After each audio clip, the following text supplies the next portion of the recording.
Chapter 28:05. However, no one responded to his call. There was only the sound of bodies falling to the ground. He turned around abruptly and saw a black-robed cultivator holding a dagger dripping with blood. He was reaping the lives of more than 10 black-robed cultivators who had come with him. Those cultivators with high cultivation were actually unable to resist at this moment. They stood there motionless, allowing the sharp blade to slash their throats. The smell of blood permeated the air. He suddenly regained his senses and looked at the masked figure. He exclaimed in shock, "Fengjiu, you're Fengjiu." Those people didn't have the strength to resist, because a powerful pressure was suppressing each and every one of them. This was an absolute expert. Only a powerhouse who was more powerful than them could do this. Besides their master, the only other person who could do this was Fengjiu. He wanted to escape as soon as he spoke. However, as soon as he turned around, a sharp sword chi attacked him. His figure froze for a moment, and he fell forward. Fengjiu stepped forward and looked at the black-robed man who was crawling on the ground. He said, "Unfortunately, you found out too late." As soon as he finished speaking, Tunyon pounced forward and bit off his neck. His screams were choked in his throat. "Master, let's kill them." Wai came to her side and said, "No hurry. Let's wait a little longer." As Fengjiu spoke, she collected their spatial rings and chinquin bags. Half an incense stick's worth of time. After half an incense stick's worth of time, we won't have to do anything to those people. She waited here with the two beasts for half an incense stick's worth of time. After half an incense stick's worth of time, she changed into her own clothes and brought the two beasts back. When she saw the cultivators who had fallen to the ground and were screaming in pain, she curled her lips coldly. Since the Black Lotus Master dared to capture her here, he should be aware of the painful consequences. The people in front of her had lost all their spiritual energy. Their bodies felt as if millions of ants were gnawing on them. They were in so much pain that they could hardly breathe as they rolled on the ground. When they saw the red-robed Fengjiu slowly walking over with two mythical beasts behind him, their eyes were filled with shock. "Fengjiu? Why is she still here?" They had not found her for so many days and thought that she had escaped. Who would have thought that she was still here? Thinking of the problems they had encountered and seeing Fengjiu slowly walking over, how could they not know what was going on? Fengjiu stopped and glanced at those people. At the same time, she ordered the two contracted beasts behind her, "Leave no one alive." As soon as she finished speaking, the two contracted beasts roared and pounced forward. At the same time, Fengjiu's long sword flashed and started to harvest lives like a messenger from hell. Blood splattered, limbs scattered, and screams continued. The bloody scene made those cultivators tremble. They were not afraid of death, but they could only watch as death approached them step by step. They watched as the red figure walked towards them like a Rakshasa harvesting lives. Their hearts trembled. Chapter 28:06. A flame ignited the place. The corpses on the ground were burned to ashes together with the blood that splashed out.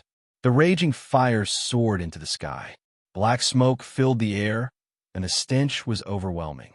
The fire burned for 3 days and 3 nights. Even the trees in the area and the formation were burned down. Only when there was nothing left to burn did the fire gradually die out. When the Black Lotus Lord received the news and rushed over, it was already 3 days later. When he arrived and saw the destroyed and empty place, he clenched his fists. A monstrous, murderous intent shot out from his body. He looked up to the sky and roared, "Fengjiu, even if you escape to the ends of the earth, I will find you and tear you to pieces." His voice echoed in the sky for a long time. It was so loud that even people who were far away could hear his angry and monstrous, murderous voice. However, compared to the Black Lotus Lord's anger, Fengjiu was leisurely resting on a tree by the side of the road with her eyes closed. It had been 3 days since she left that place. In these 3 days, she was sure that even if she wore a dazzling red dress and walked around, the Black Lotus Lord's men would not be able to find her. Originally, she wanted to use the Aurora teleportation scroll to leave this overseas area. However, she thought that it was rare for her to come here and that she would not have the chance to come here again. Therefore, She wanted to take this opportunity to take a look around here. Anyway, even if she used the Aurora teleportation scroll to go to her parents' place, Emoze would not have arrived yet. She turned and jumped down from the tree. She called out, Laobai. With a flash of light, Laobai jumped out of the space. He appeared in the form of a horse and stopped in front of her. He wagged his tail and looked at her fawningly. Master. Fengjiu turned and jumped up. Then she patted his head and said, Let's go. Okay. Laobai replied and led her forward. He was extremely fast. When he ran, it was as if he was sprinting. Only dust could be seen on the road. There was no sign of the white horse or the red dress. In the evening, when the man and the horse arrived at the coastal area, Laobai couldn't help but stop when he saw the blue light floating in the sea. He exclaimed, Master, look, what is that blue thing? Fengjiu jumped down and stood by the sea to watch. Laobai ran forward and stepped in the water to play. When its hooves stepped into the water, the palm-sized object emitting a blue light shrank and swam into the depths of the water. Master, these things are from Dong. Can they be eaten? Laobai asked as he quickly stepped on a palm-sized object that was emitting a blue light. He then used his hoof to kick it to the side. Fengjiu looked at it and said, This thing can't be eaten. It's poisonous. Ah, poisonous? Laobai stepped in the water and quickly retreated instinctively. Fengjiu looked at him and said, This is a kind of underwater creature. When it opens, it looks like a flower and emits a blue fluorescent light. Therefore, it is called the blue fluorescent flower. It has a gallbladder in its body. The blue fluorescent light is emitted from the gallbladder. If it is used as medicine, it can be refined into a medicine that slows down the body. Chapter 28:07.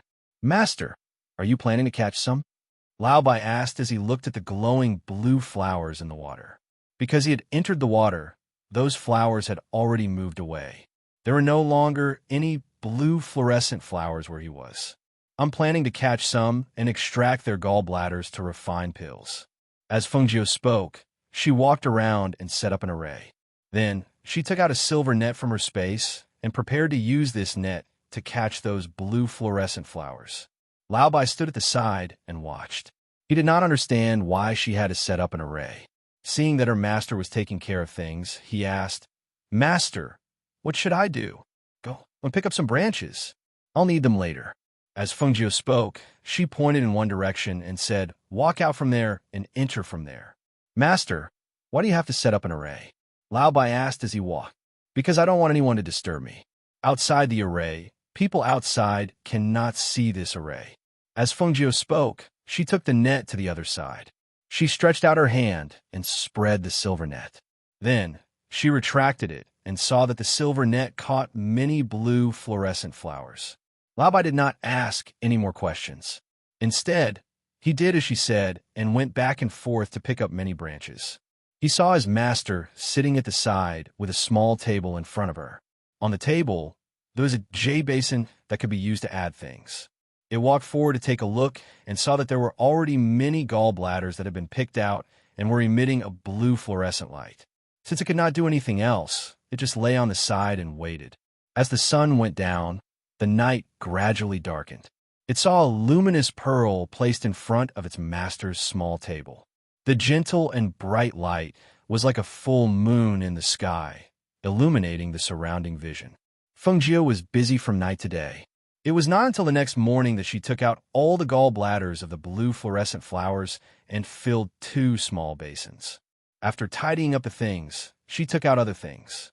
These gallbladders were poisonous. Before they could be used as medicine, the toxins had to be removed and the useful things extracted. Once she started refining the pills, she entered a state of concentration. It was as if she would not be tired or hungry. Laobai didn't dare to disturb her. He just walked around in his spare time until she finished her work. 2 days later, Fengjiu, who was refining pills by the coast, was controlling the pill furnace. When she saw the blue smoke rising from the pill furnace, she hurriedly retreated and used her sleeves to disperse the blue smoke. When the pills were formed, she extinguished the flame and took out the pills. She saw 3 pills glowing with a blue luster lying quietly in the furnace. She took out the pills and looked at them. She chuckled. I wonder who will be the pill tester for these 3 pills. Master, will you die if you eat it? Lao Bai came over and asked. I won't die, but I don't know what will happen. She smiled and took out a bottle to store the 3 pills. Then she put away the medicinal powder. She stretched her waist and took out a spirit fruit to eat, saying, We've been here for a few days, but we haven't seen their town yet. Let's go. Let's go to the city and get something to eat before heading back. Chapter 28:08. Fengjiu smiled and removed the surrounding array. She leaped onto Lao Bai's back and rode the horse forward. Along the coastal road, the wind blew with the salty smell of the sea. She rode Lao Bai forward. After a while, she saw a small village near the sea. It's getting late. I don't know how far we are from a city. Since there's a small mountain village, let's rest here. Anyway, the itinerary was not tight. She had not had a good rest in the past few days. She might as well rest in this inconspicuous mountain village before continuing. Master, there might not be anything good to eat here, Lao Bai said. He was more concerned about food. How could there not be anything good in a place near the sea? Fengjiu smiled and said, You, on the other hand, can't speak when we reach the front. Otherwise, you'll scare people. Got it, Lao Bai replied and led her forward. When they reached the small mountain village, Fengjiu dismounted from the horse and walked forward. Lao Bai followed behind her. When she entered the small mountain village, she found that there were only a dozen or so families. At the door of these dozen or so families, there were a few families with children playing. There were also a few old people sitting at the door. When those people saw her, they all looked her up and down. Some of them even hid in their houses with their children and closed the door. Seeing this, she walked forward and stopped in front of an old man who was carrying a child. She smiled and said, Old man, I'm just passing by. Can I stay here for the night? Immortal. Immortal wants to stay here. Of course, of course. The old man stood up nervously. He thought for a while and said, But I'm afraid we don't have anything good to entertain Immortal here. He had never seen such a dazzling and beautiful woman in red before. However, he knew that only the high and mighty immortals could have such charm. Entertain immortals was something that the people of this small village did not dare to imagine. They had never thought that one day such an immortal would come here. It's okay. I'm very casual, Fengjiu said with a smile. She looked at the skinny child in the old man's arms who was blinking and looking at her curiously. She took out a few fruits from her space. Here, she handed them to the child. However, the child did not dare to take them and looked at the old man. This won't do. The bright red fruit was fresh and glistening, exuding a sweet fragrance. People who saw it couldn't help but swallow their saliva, but they didn't dare to take it. It's all right, it's just a few fruits. Take them, Fengjiu said with a smile as he stuffed the fruits into the old man's hands. Trembling, the old man thanked Fengjiu profusely as he invited him into the house. Old White, you stay here. Fengjiu pointed to the side, telling him not to run around. Senior White nodded and didn't speak. He just did as his master said and laid down at the side to rest. The old man brought Fengjiu to the back of the house and said, Immortal, there is an empty room here. Immortal, can you take a look and see if you can stay here? He was a little nervous because his house was rather shabby, and he felt out of place with this beautiful red-clothed immortal. Sure, as long as we can rest. Fengjiu said and asked, Elder, are there only 2 of you in the family? Why do I feel like this place is filled with old people and children? Where are the young people in the village? Chapter 28:09. The city lord wants to build a palace and captured many able-bodied men. Even the children's parents were captured and haven't returned for a year. I don't know if they're dead or alive. Upon hearing this, Fengjiu did not ask any more questions. He only comforted the old man. Don't be too sad. I think your son and daughter-in-law will definitely return safely. Thank you for your kind words, Immortal, the old man said and said to Fengjiu, Immortal, please sit for a while. I'll go and prepare some food. When Fengjiu came in, he saw that the old man did not have anything to eat. So he said, "There's no need. I'll go to the sea to get some food." The old man was shocked and hurriedly said, "You can't do that, immortal. There are sea monsters in the sea that eat people." "It's okay," Fengjiu said and walked out. He called Lao Bai and went to the seaside.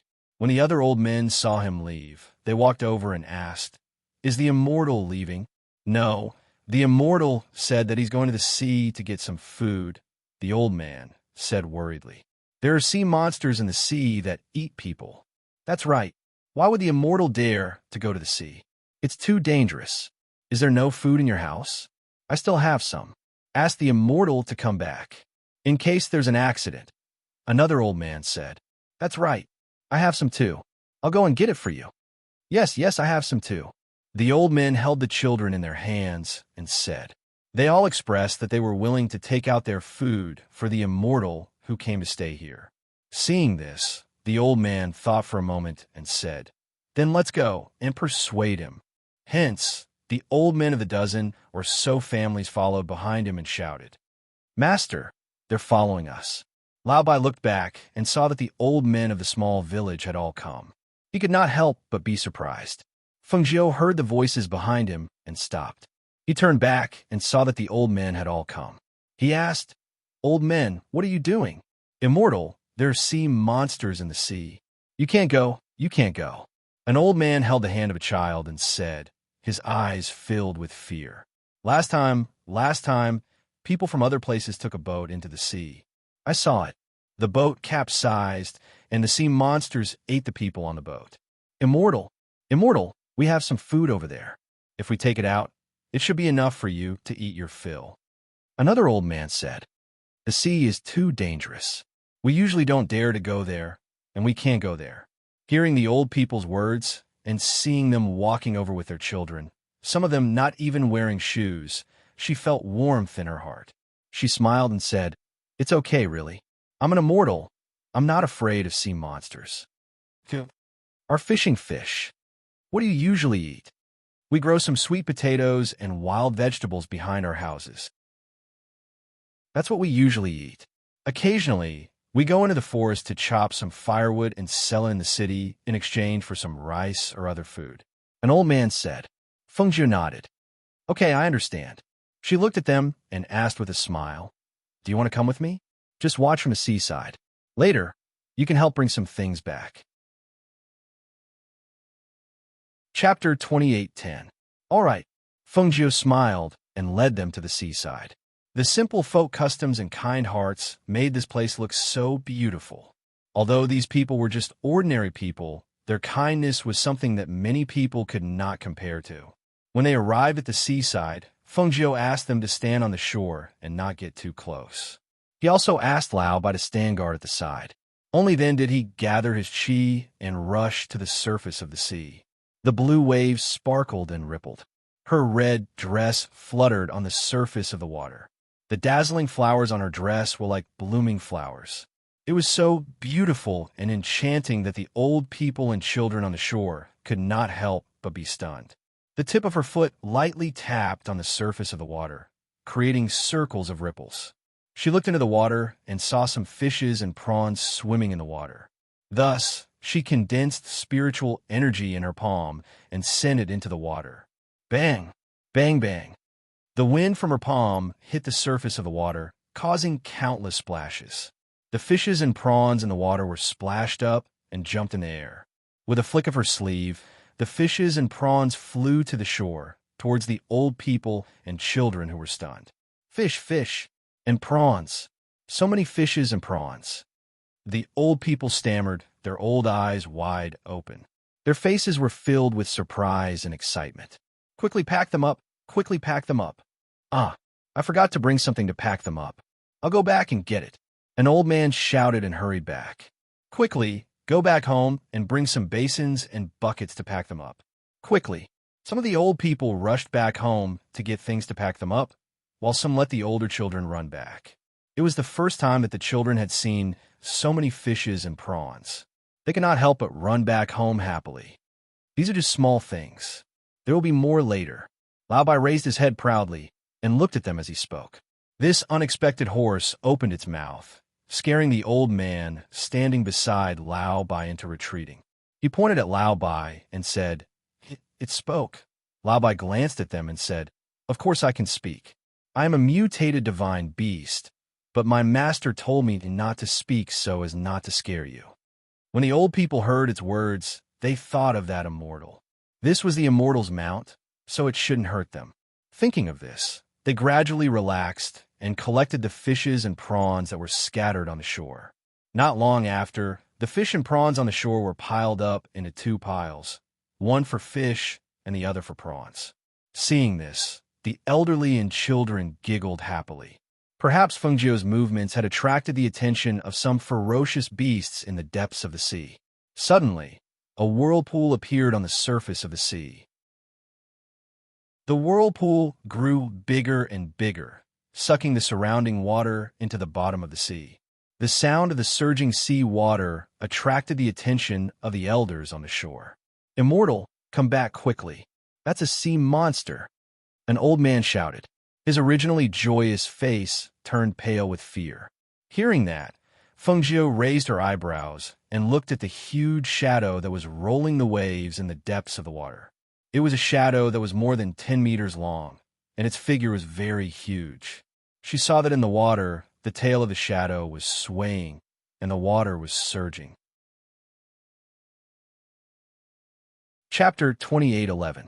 The elderly and children were so shocked that their hearts almost jumped out of their chests. However, in the next moment, they could not help but widen their eyes in shock. They saw that the immortal in red stepped on the sea monster's head and waved his hand. A cold light shot out and instantly cut the sea monster into two halves. With a scream, blood dyed the sea red and gradually faded away. Lao Bai, Fengjiu called out. Coming. White replied.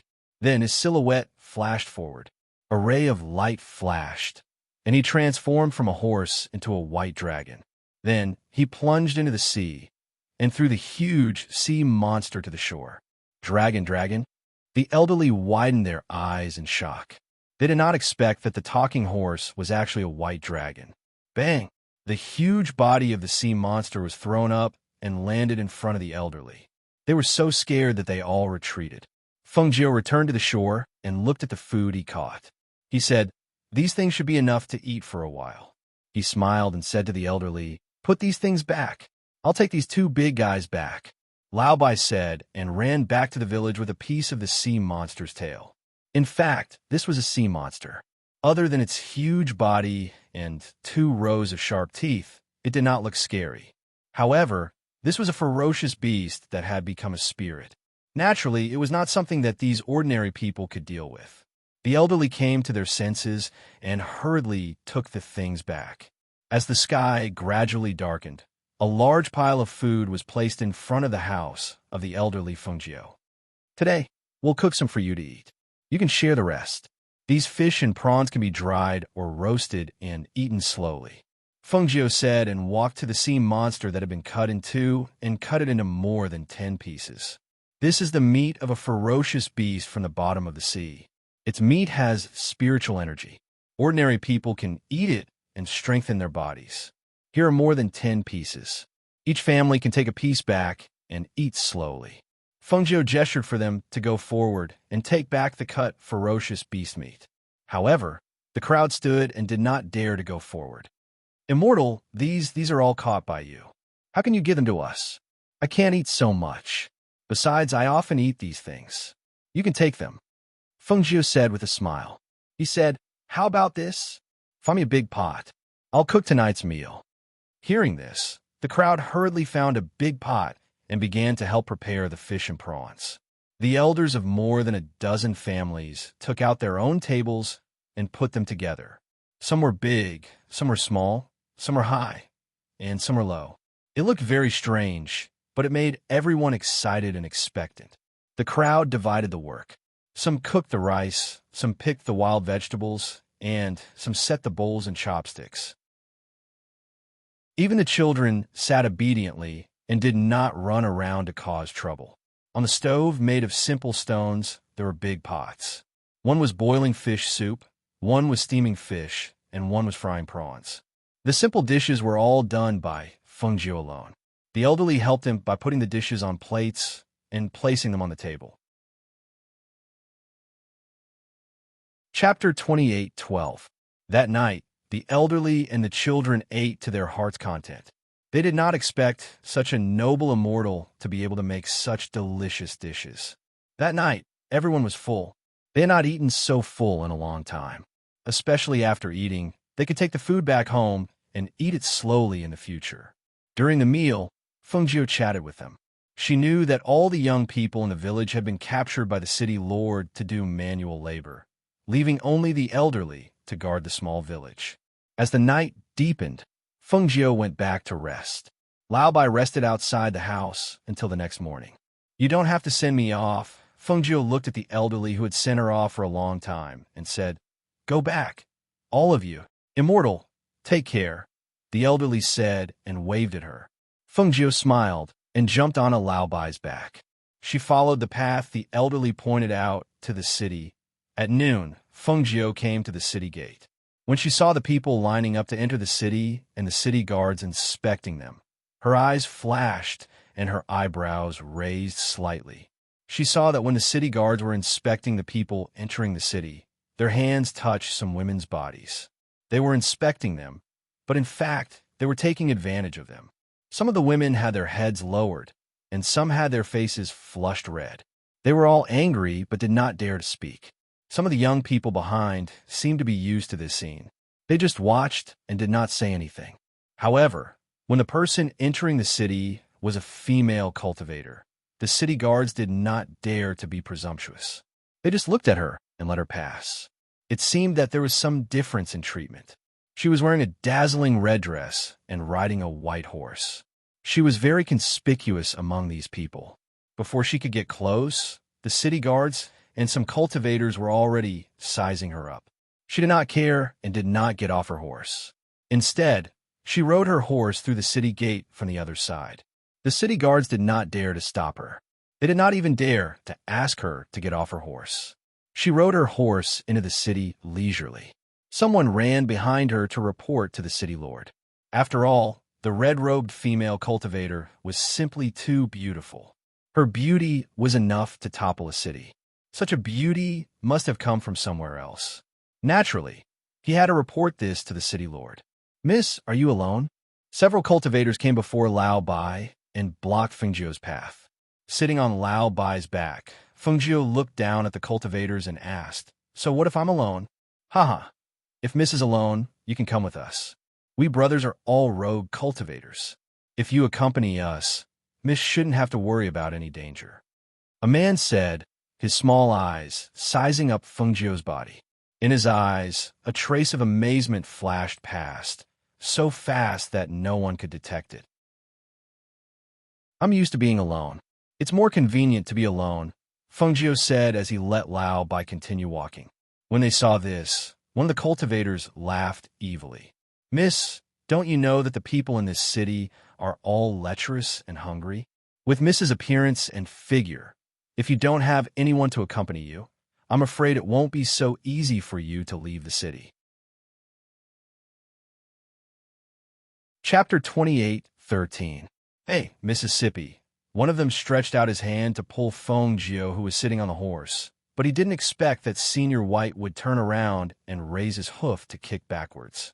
The speed and strength of the kick were so fast that the cultivator couldn't dodge in time and was directly kicked away and fell to the ground. Puffed. He spat out a mouthful of blood, causing the cultivator's face to turn pale. He glared at Lao Bai, who sneered and roared angrily after a long while. "What are you still standing there for? Kill this white horse for me." The other cultivators recovered from their shock and immediately drew their swords to attack. However, before they could do anything, a group of city guards surrounded them and shouted at them, fighting and causing trouble on the streets. On the orders of the city lord, "Arrest all of you." The leader of the city guard shouted and waved his hand to order the surrounding city guards to arrest all of them. The cultivators wanted to run when they saw the situation wasn't good, but they were quickly captured and pressed to the ground. "Take them away." The leader of the city guards shouted and indicated for the cultivators to be brought back first.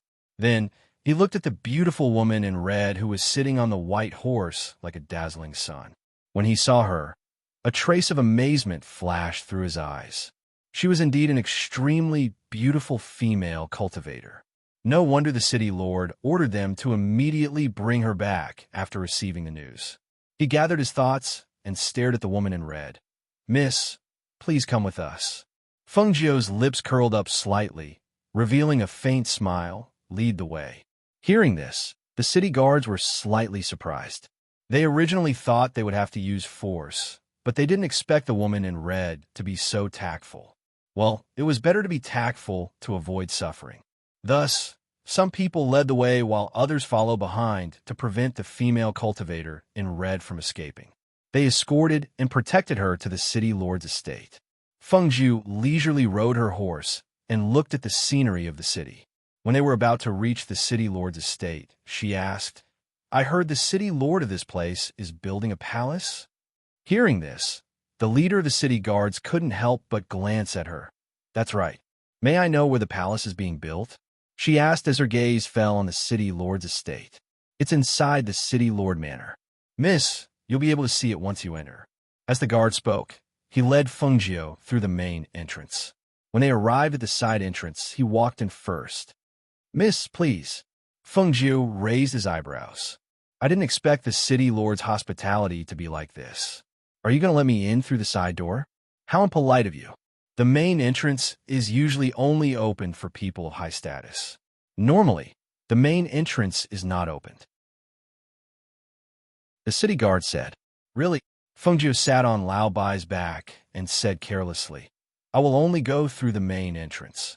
You can go in and report to your city lord that I will wait outside." The city guard captain was a little hesitant. He glanced at Feng Jiu and ordered the city guards behind him, "Take care of this young lady." As he spoke, he signaled with his eyes and quickly went inside. When the city lord heard the city guard's report, he was slightly surprised. "There's such a thing?" "Yes, that young lady is outside and doesn't want to come in. She said she won't go through the side door and wants to go through the main entrance." The city guard lowered his head and said. Chapter 28:14.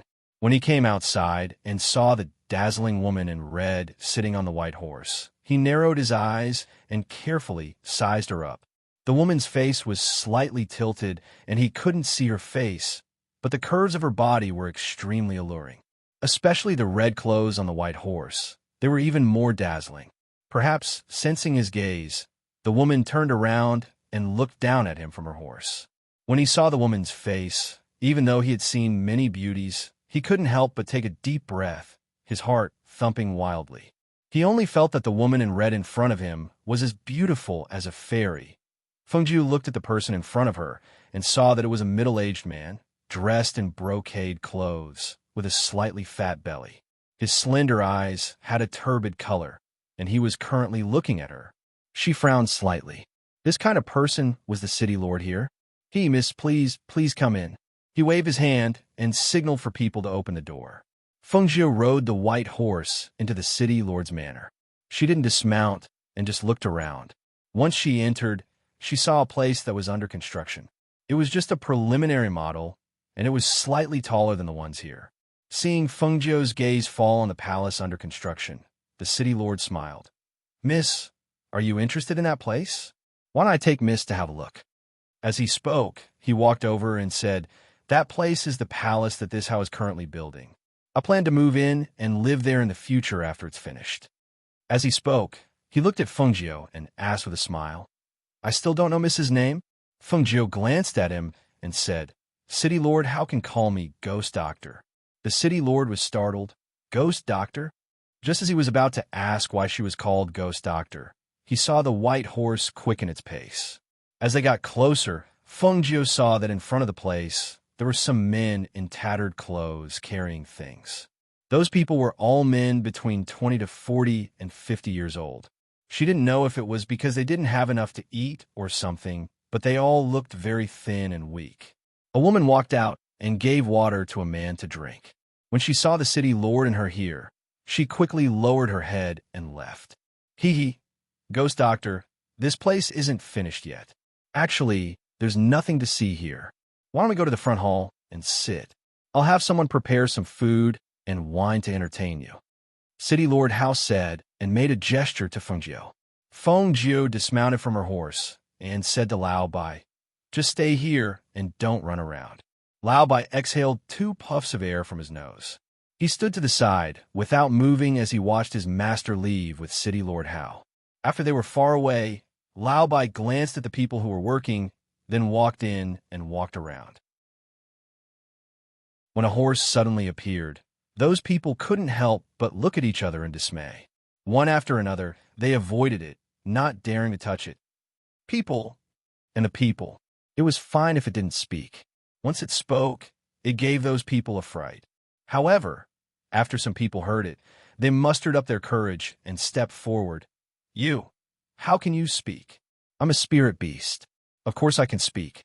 Lao Bai glanced at that person and asked again, "Are there any people from the fishing village here?" Chapter 28:15. Is it that Lin Hai, the small village with only a dozen families? A thin man asked hesitantly. Lao Bai nodded. "That's right, it's that small village." The thin man asked anxiously, "How do you know about that village? Are the people in the village doing well?" "We just came from there." Lao Bai wagged his tail and said, "My master and I stayed there for a night. We even treated the villagers to a big meal. There were only the elderly and children in the village. They said that their son and daughter-in-law were caught by the city lord. Did you see them?" When a man heard this, his eyes couldn't help but turn red. With a choked voice, he asked, "That's my family. My home is there. More than a dozen strong men from our village were captured. We haven't been back for more than a year. We haven't seen our parents and children for more than a year. Are they okay?" Lao Bai thought for a moment and said, "Not very well. They have nothing to eat, only wild vegetables and sweet potatoes. They are very thin, and their children are also very thin. They look malnourished." Hearing Lao Bai's words, some of the men who gradually came over could not help but cry. They squatted on the ground and covered their faces with their hands as they sobbed. Those were their parents. Those were their children. They were not by the side of the elderly and children. How could the elderly and children survive with only them? Seeing those men squatting on the ground and crying, Lao Bai felt embarrassed. Lao Bai was a little embarrassed. Would they not cry if he did not say those words? He stomped his hooves in annoyance and wagged his tail. "Don't cry. They are actually doing well. When we left them with a lot of food. Now that they have something to eat, they won't starve." Upon hearing this, many people gathered around Lao Bai and asked him questions. They want to know more about their loved ones. On the other side, the city lord brought Fengjiu to a side hall and ordered a few dishes and a pot of wine. He looked at Fengjiu and asked with a smile, "May I know where the ghost doctor is from? Where are you going?" "I'm just passing by, so I thought I'd come in to take a rest." Fengjiu paused and turned to look at him, "But I didn't expect to be stopped by those cultivators as soon as I entered the city. Then I was invited here by the city lord." Hearing this, the city lord smiled embarrassedly. "Don't worry, ghost doctor. You can have a good rest here. You are absolutely safe here. No one will dare to touch you." Hearing this, Fengjiu smiled inexplicably. How could one be safe in a wolf's den? "Ghost doctor, let's drink. This wine is my collection from many years ago." He lifted the wine jug and personally poured a cup for Fengjiu before pouring a cup for himself. Then he gestured, "I'll drink first as a toast." Fengjiu picked up the wine cup and downed it in one gulp. She then picked up the wine cup in front of her.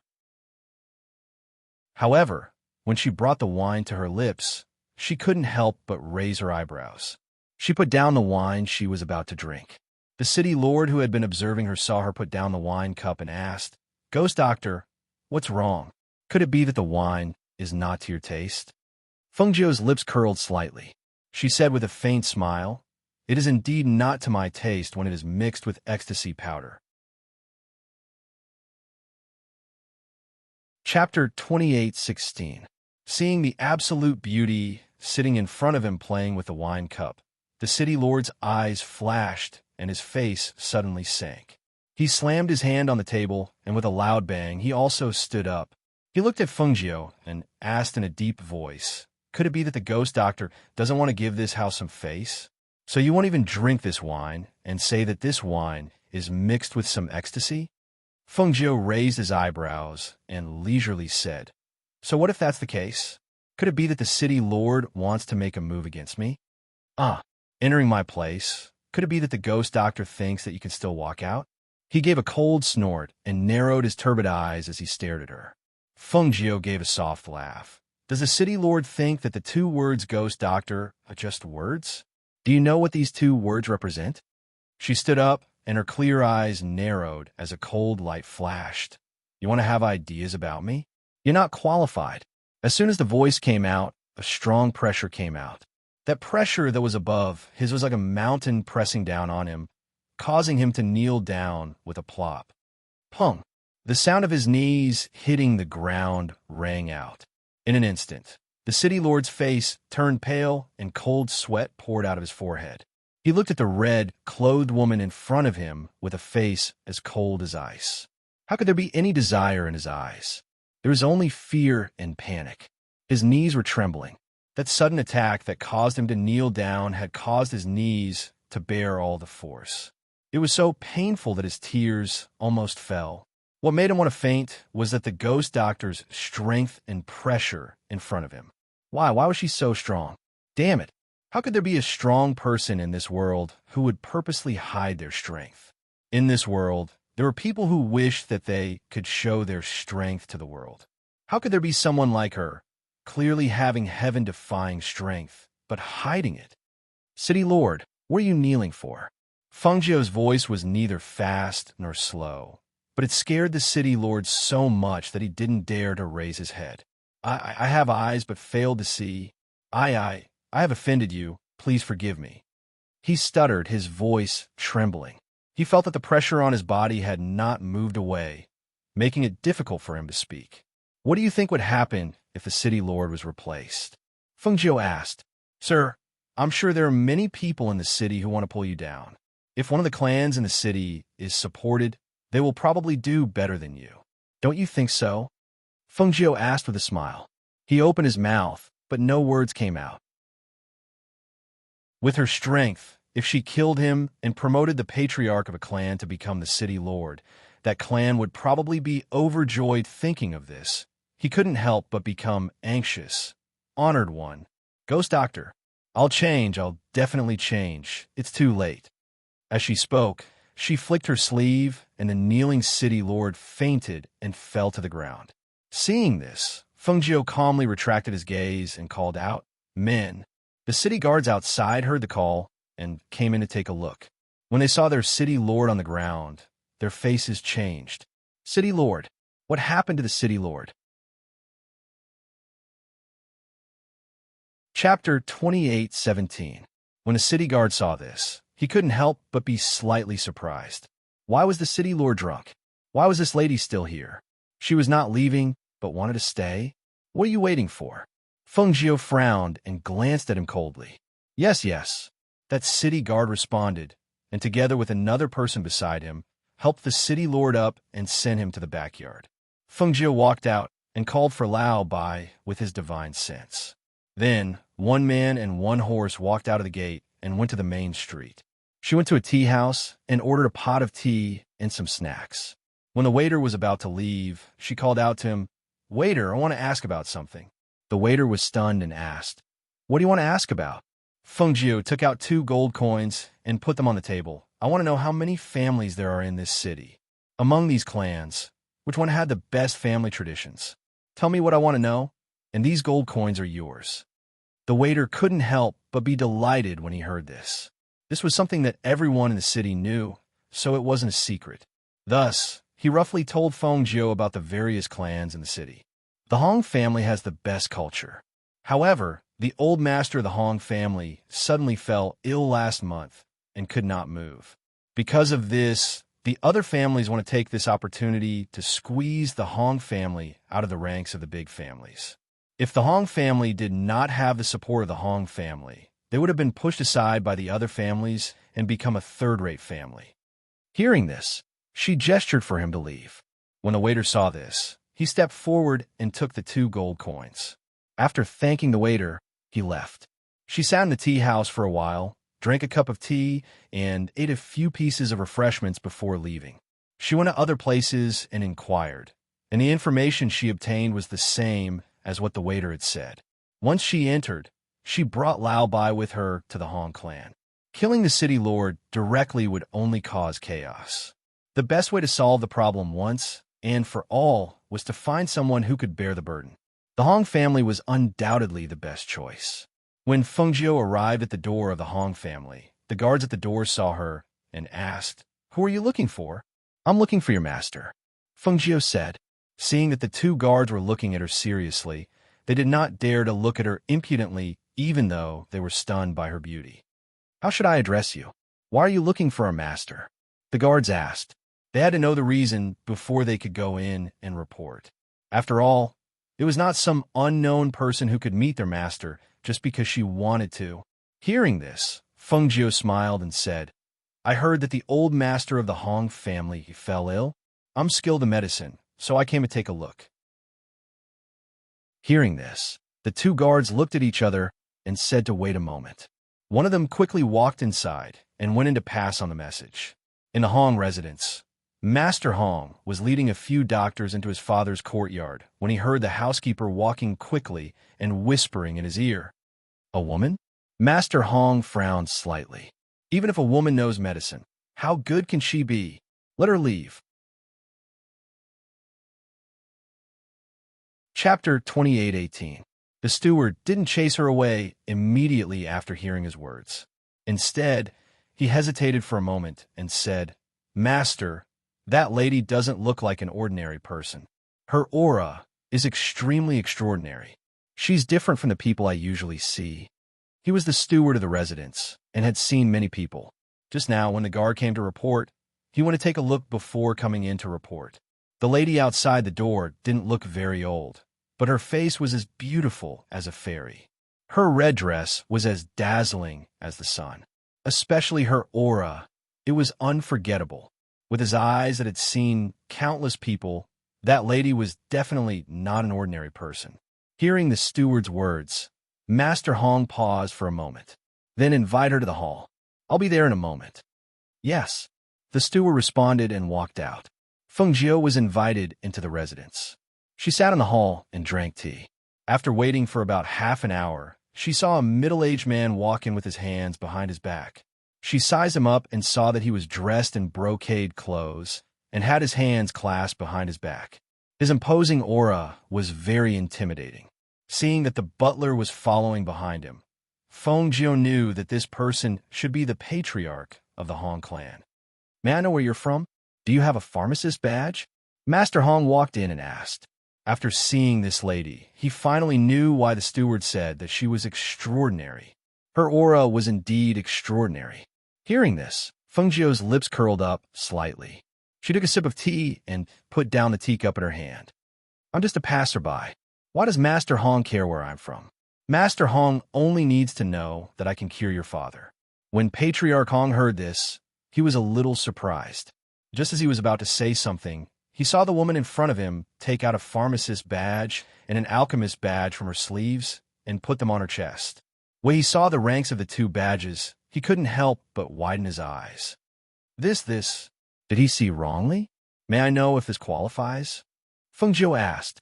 Master Hong took a deep breath and became respectful. He looked at the lady in red in front of him and asked, "May I know your name?" "Ghost Doctor." As soon as Feng Jiu finished speaking, Patriarch Hong widened his eyes in shock and disbelief.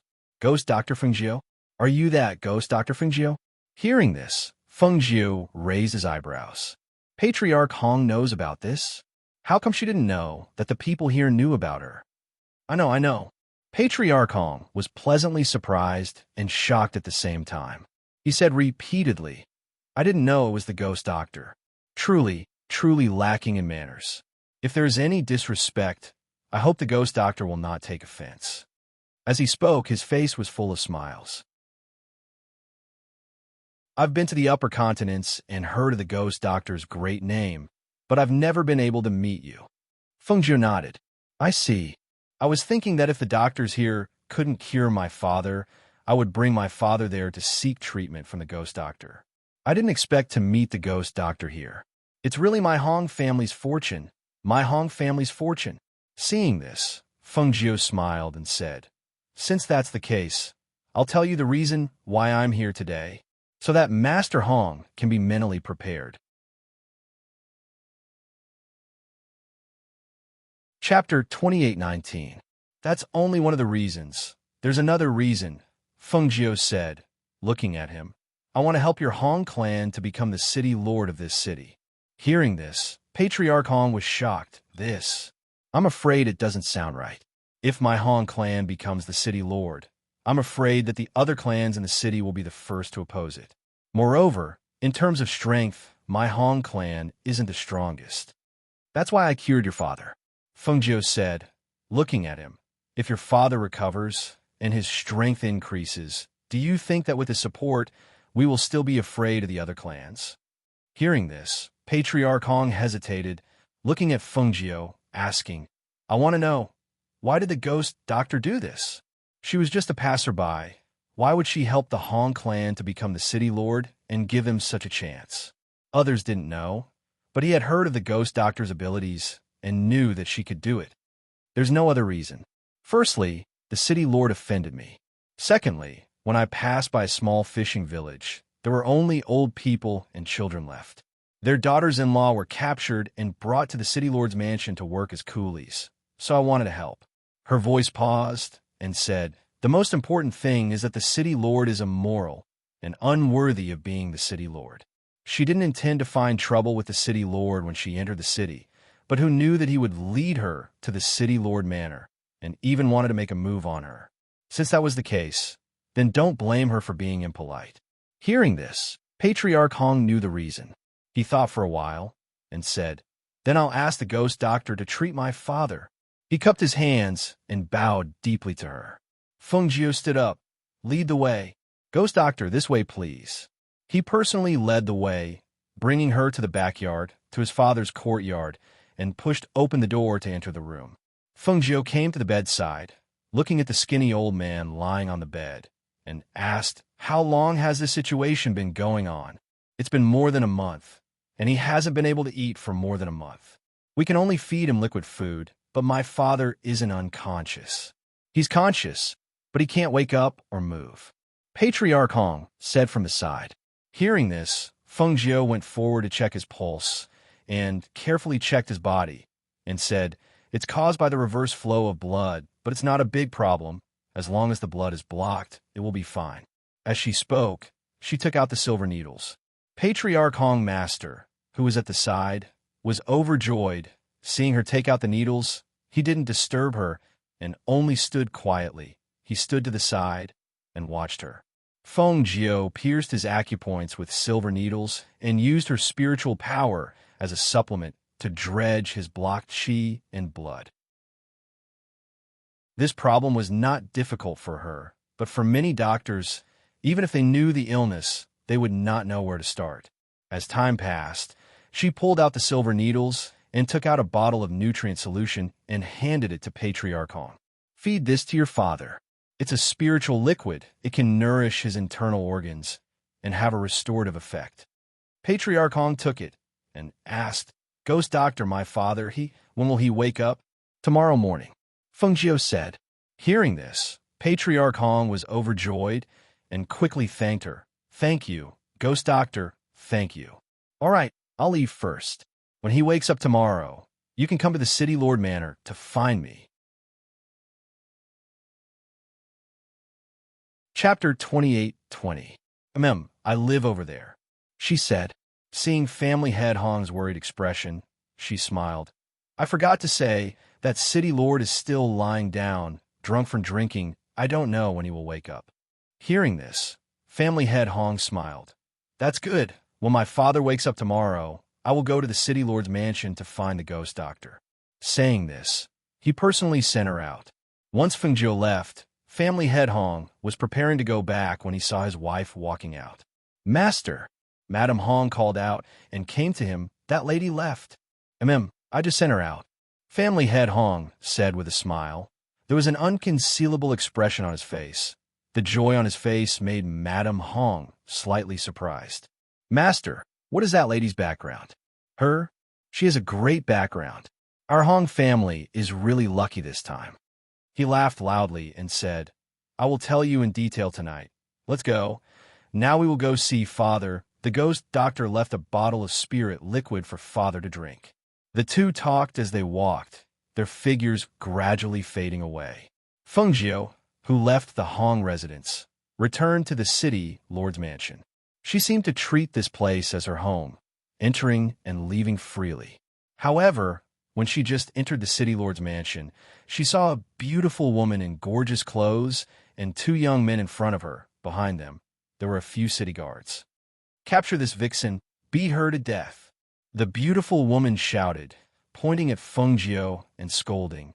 "You vixen, you dare to come back after leaving? If I don't beat you to death today, you won't even know where this place is." When the two men saw the beautiful Fengjiu in red, their eyes couldn't help but be stunned. The two pulled the beautiful woman and said, "Mother, mother, leave her to us. We will definitely teach her a lesson." Hearing this, the beautiful woman was furious, her body trembling. "She bewitched your father. He is still lying in bed. This vixen, huh?" Before the beautiful woman could finish her words, she fell down, her body twitching on the ground, but she couldn't say a word. "Mother." When the two men saw this, they cried out in alarm and hurriedly helped her up. However, they saw that she was trembling all over. Her body was also twitching as if she couldn't control it. "What did you do? What did you do to my mother?" The two men shouted angrily and glared at the city guards behind them. "Why aren't you taking her down yet?" However, just as those city guards were about to step forward, they felt a powerful pressure suppressing them, making it difficult for them to even move. When the two men saw this, their eyes were filled with shock. Who are you? If you don't want to die, then scram back to your own courtyard. If I see you in front of me again, then don't blame me for being rude." Fengjiu said coldly and walked inside. Watching her walk inside, the two men couldn't help but swallow their saliva. How dare she? How dare she still stay here? Who is this person? How could they dare to stay after treating them like this? Chapter 28-21. When Fengjiu arrived at the guest room in the courtyard and was resting, she heard a commotion outside. "Demoness! Come out! Come out!" Fengjiu frowned, and then she stood up and walked out. As soon as she opened the door, she saw Senior White glaring at those people in the courtyard. Moreover, there were many cultivators in and outside the courtyard. Based on their ages and cultivations, she knew that these people were probably the main pillars of the city governor's estate. "Demoness, get out of the city lord's mansion. Otherwise, I'll teach you a lesson," the city lord's son shouted. However, when he saw Fengjiu looking at him, he couldn't help but be shocked and ran to the back to hide. Among them, when a few elders saw Fengjiu, their eyes flashed with a trace of surprise. Such a woman, regardless of appearance or bearing, was extremely outstanding. Looking at her, she really didn't look like a demoness. Therefore, after a few elders looked at each other, they signaled for the crowd to quiet down. One of them walked forward and asked, "Miss, why are you staying in the city lord's mansion and not leaving?" Fengjiu walked to the stone table and sat down. When she heard this, she smiled slightly. "It's not that I don't want to leave, but your city lord invited me to stay." Hearing this, the elder asked again, "Our city lord is unconscious. Does this have something to do with you?" "That's right." Fengjiu nodded in agreement. Hearing her admit it so easily, everyone was stunned. "Miss, why are you doing this?" Fengjiu's lips curled up slightly, and her gaze swept past them. "This city lord is yours. I think you should know his character better than I do, right?" When she said this, everyone's expression changed slightly. Of course, they knew what kind of person the city lord was, but why waste your breath on her? This kind of woman, let me kill her first. A cultivator walked forward and flashed the blade in his hand. He raised his chi and stabbed towards Fengjiu. Fengjiu just sat there and lightly tapped the table with one hand. A trace of cold light flashed in her clear eyes. She called out unhurriedly, Lao Bai. As soon as she finished speaking, Lao Bai, who was waiting at the side, neighed and said, I've been waiting for a long time. It suddenly pounced forward and dodged that person's attack. With a kick of its hooves, it kicked that person out of the courtyard. When they saw that the white horse suddenly spoke, everyone was shocked. Before they could recover from their shock, that cultivator had already been kicked out of the courtyard and fell to the ground and spat out a mouthful of blood. That person's expression was slightly unsightly. He was actually defeated in front of so many people. If this were to spread out, wouldn't he become a joke? What a beast! See if I don't kill you. The cultivator got up and brandished the sword in his hand to attack again. No, I'm your ancestor. Lao Bai snorted lightly and nimbly dodged that person's attack. At the same time, he also launched an attack. He closed in step by step, leaving that cultivator with nowhere to run. In the end, that cultivator fell to the side in a sorry state and rolled and crawled backward. He looked at Lao Bai in horror. Don't come over. Don't come over.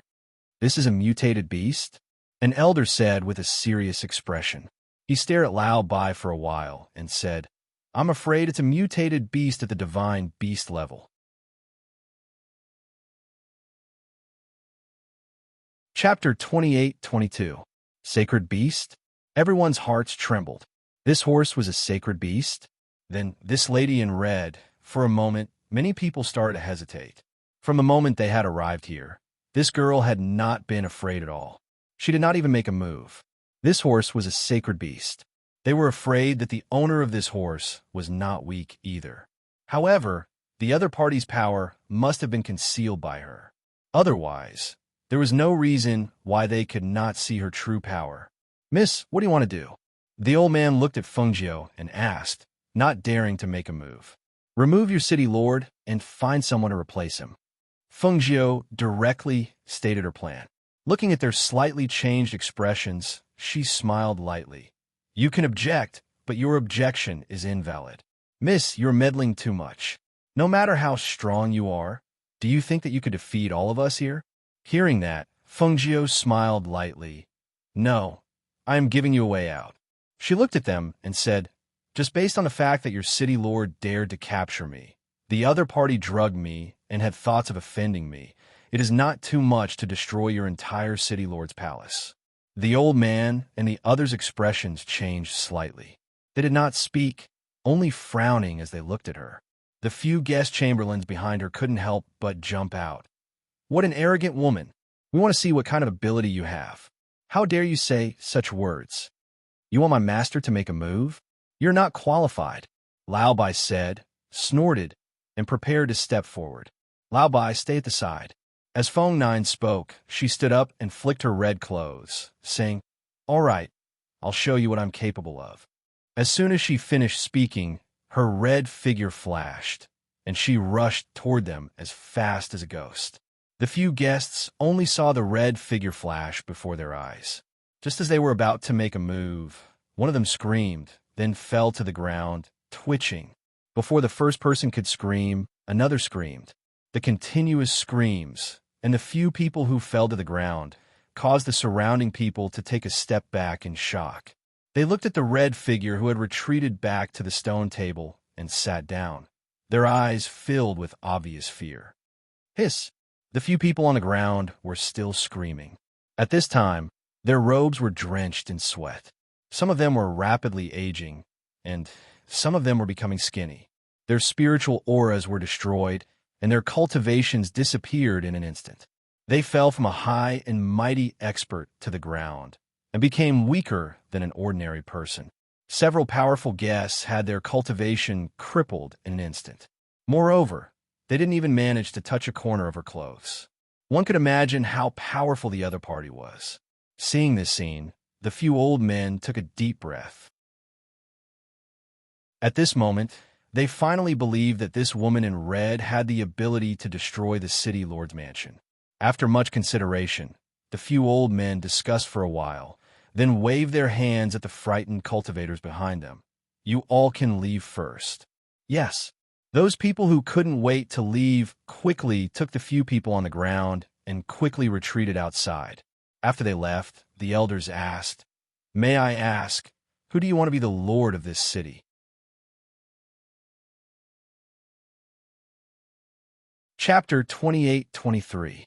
When they heard that it was family head Hong, the elders were slightly surprised, but they heaved a sigh of relief. They were aware of the Hong family style. It had to be said that if there was really no other way, this Hong family head was indeed a good choice. "What do you want us to do?" they asked. Feng Jiu smiled and said, "Push him to the top, of course." "We understand," they said, then said, "We need to prepare for this matter. We will go and arrange it now." After saying that, he bowed and was about to leave, but when he turned around, he heard Feng Jiu's voice again. "Wait." They turned back and looked at the woman in red, asking, "Do you have any other instructions?" Feng Jiu stood up and said, "Let the people who built the palace go back. At the same time, give them their wages for how long they have worked here." They did not expect her to notice the ordinary people over there and say this. They were stunned for a moment, then said, "Yes, we will go and arrange it now." Strangely enough, they thought that such a powerful person would not pay attention to those ordinary people. After all, to cultivators, those ordinary people were insignificant. Even if they knew that some people existed, they would never ask about them. After they left, Feng Jiu told Lao Bai to guard the courtyard and went to rest in his room. With the help of the elders, the matter was quickly settled. When the people who were caught learned that they could go home and get their wages, they all began to cry. When they left the city lord's mansion, they all knelt down and kowtowed to the city lord's mansion. They knew that the owner of the white horse must have saved them. The talking horse said that its owner would save them and let them go home. Now, they could really go home. When they thought that they could go home, all of them ignored their dirty and messy clothes and rushed out of the city under the cover of the night before the city gates were closed. They hurried back to their homes in the dark of the night. Because of Feng Jiu, the Hong family paid attention to the movements in the city lord's mansion. When they learned about the movements of the ordinary people in front of the city lord's mansion, they could not help but admire Feng Jiu's methods. She could live in the city lord's mansion without fear and let the people who were caught leave safely. Obviously, she had made the people in the city lord's mansion bow their heads and submit to her. For a woman to be able to do this with such lightning speed, one had to know that other than her unfathomable strength, she also had to have lightning speed and fierce methods. "Master, I asked someone to boil some soup." "Drink a bowl first." Madame Hong brought the soup to the study and placed it in front of him. "Madam, did you ask someone to guard my father?" Family head Hong asked. "Yes, Hauer is guarding there. He asked me why you gathered the people in the mansion to discuss something." "Is there something important?" So I told him about it. Madame Hong said. Hearing this, Patriarch Hong nodded. "That's good too. I originally wanted to wait until the matter was settled before talking about it, but it seems like it's fine to talk about it now." He smiled and picked up the bowl of soup to drink.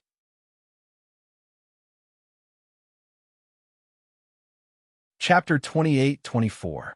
Haha, they won't.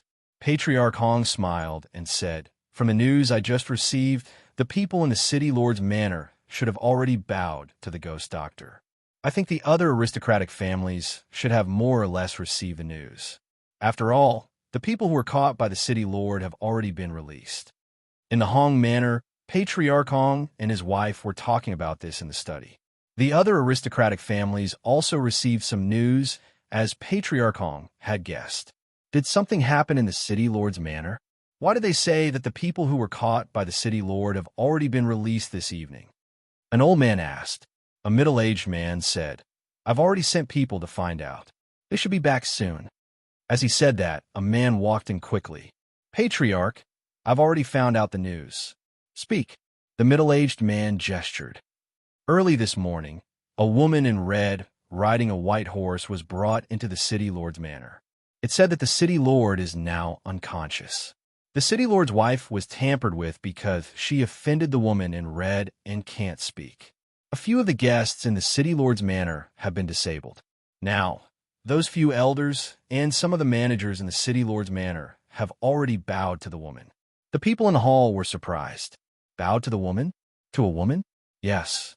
That man nodded and said, "It said that they want to elect a new person to be the city lord." The commoners who left in the evening seemed to have been let out because of the woman in red. They were even given their wages. Hearing this, the people in the hall were moved. Elect a new person to be the city lord?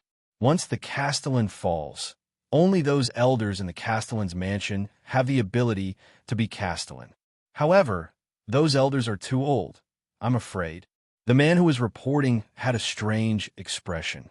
Patriarch, I've received news that the city lord isn't chosen in the city lord's manor. I heard that the woman in red even went to the Hong clan today. Hearing this, shock appeared on their faces. Hong clan? Could it be that they want to push the Hong clan up? Now that the Hong family's old Master Hong has collapsed due to illness, and the strength of that person from the Hong family isn't the strongest among the few family heads, how can he become the city lord of this city? If she has the support of a few elders from the city lord's mansion, then it's not impossible. However, where did this red-clothed woman come from? He actually has such great ability to make the people in the city lord's mansion bow down to him? The old man at the side pondered. He was a little surprised. I can't find out anything about that. Currently, only a few elders in the city lord's mansion and the Hong clan have come into contact with that red-clothed lady. Hearing this, the few people in the hall looked at each other. The elder, who was deep in thought, said, "Family head, why don't we pay a visit to the Hong clan tomorrow morning and ask around?" "All right." The middle-aged man nodded. The other aristocratic families were also discussing this matter. One of the patriarchs of one of the aristocratic families proposed to pay a visit to the city lord's mansion tomorrow morning to see the situation, but he was stopped by an old man. "If we go to the city lord's mansion now, we probably won't even be able to enter the main door. Now that the city lord's mansion is not peaceful, they probably won't receive guests. It's better to go to the Hong clan," the old man said in a low voice. After thinking about it again and again, he felt that it was better to go to the Hong clan first to ask about the situation.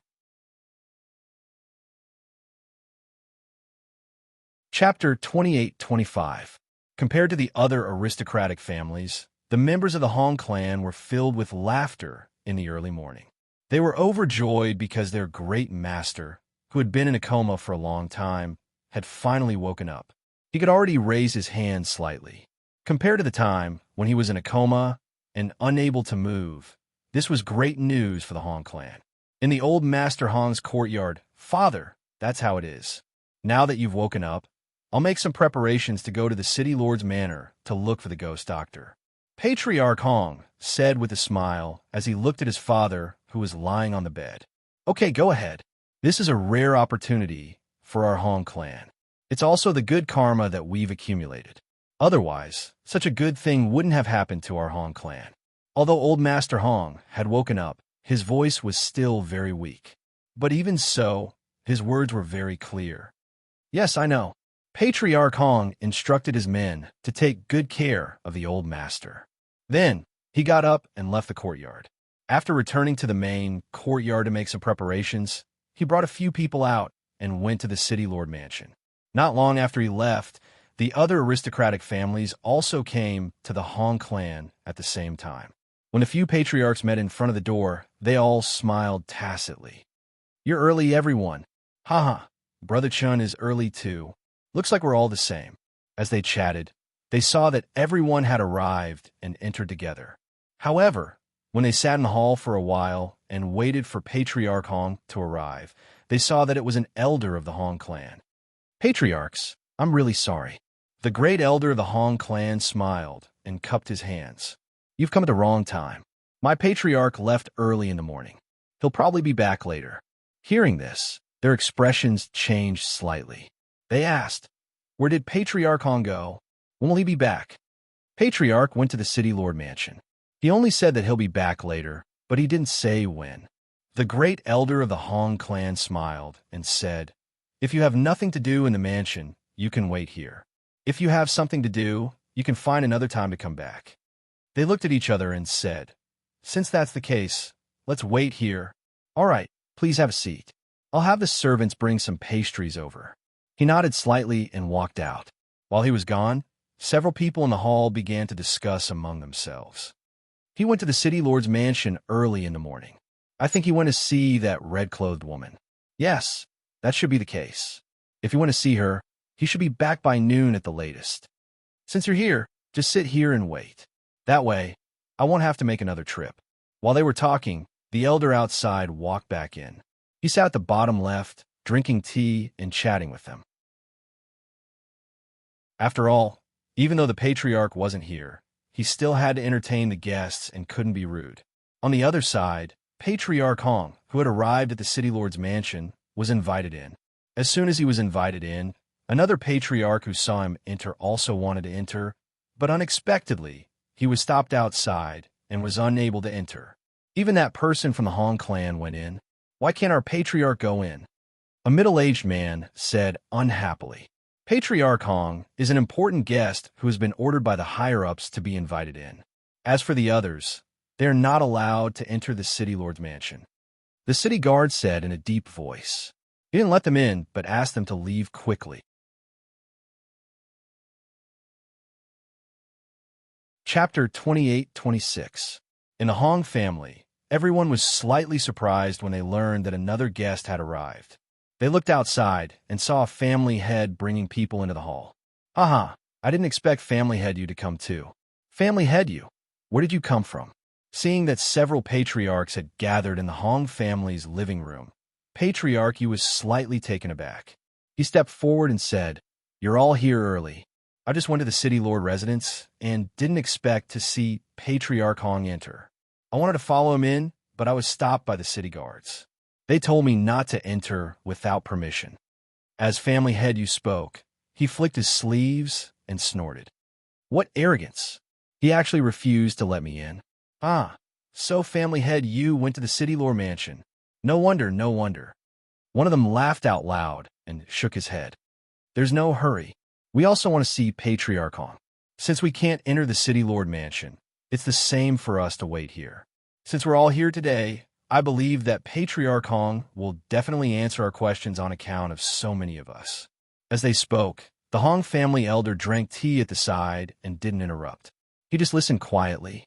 The family head Yu's gaze swept across everyone and landed on the Hong family elder. "Great elder, you're the great elder of the Hong family. I'm sure you know what's going on, right?" The Hong family elder stopped drinking tea and looked at the elder. "Family head you must be joking. Everything has been smooth recently. How would I know what's going on?" Hearing this, Patriarch Yu frowned. "Then let me ask you, who is that woman in red?" The Hong family elder shook his head. "I'm not sure. She just came to your mansion yesterday." Family head Yu shouted in a deep voice. Seeing his dark face and sharp gaze, the Hong family elder smiled and said, "Family head Yu, have you forgotten that this is the Hong family? If you want to show off, I think it's better for you to return to your mansion." The other family heads originally pretended not to hear and drank their tea. However, after hearing what the great elder of the Hong family said, they put down their teacups. "Family head Yu, since you're here, have a cup of tea first. We're also waiting. Even if we want to know, we're not in a hurry." That elder from the Hong clan didn't look at him again. Instead, he sat down and drank his tea, as if he didn't hear them. Hearing their words, Patriarch Yu suppressed the anger in his heart, walked to the side, and sat down, waiting for Patriarch Hong to return. At the same time, in the city lord's mansion, Patriarch Hong was in Fengjio's courtyard. "Ghost Doctor, my father really woke up." As Patriarch Hong spoke, he gave her a deep bow. This time, it's really all thanks to Ghost Doctor. Fengjio, who was eating breakfast, nodded and said, "Wait for me for a while. I'll go with you later to take a look." When she wakes up, she still needs to recuperate. "All right," Patriarch Hong replied and stood at the side, waiting. About a quarter of an hour later, Fengjio finished eating. He wiped his mouth and stood up, saying, "Tomorrow at the latest. Tomorrow, the elders of the city lord's mansion will invite all the patriarchs of the city to a gathering to promote you to the position. You should prepare well these 2 days." "Yes, thank you, Ghost Doctor." He cupped his hands and thanked her. Although his tone was calm, there was unconcealable excitement and joy in his eyes.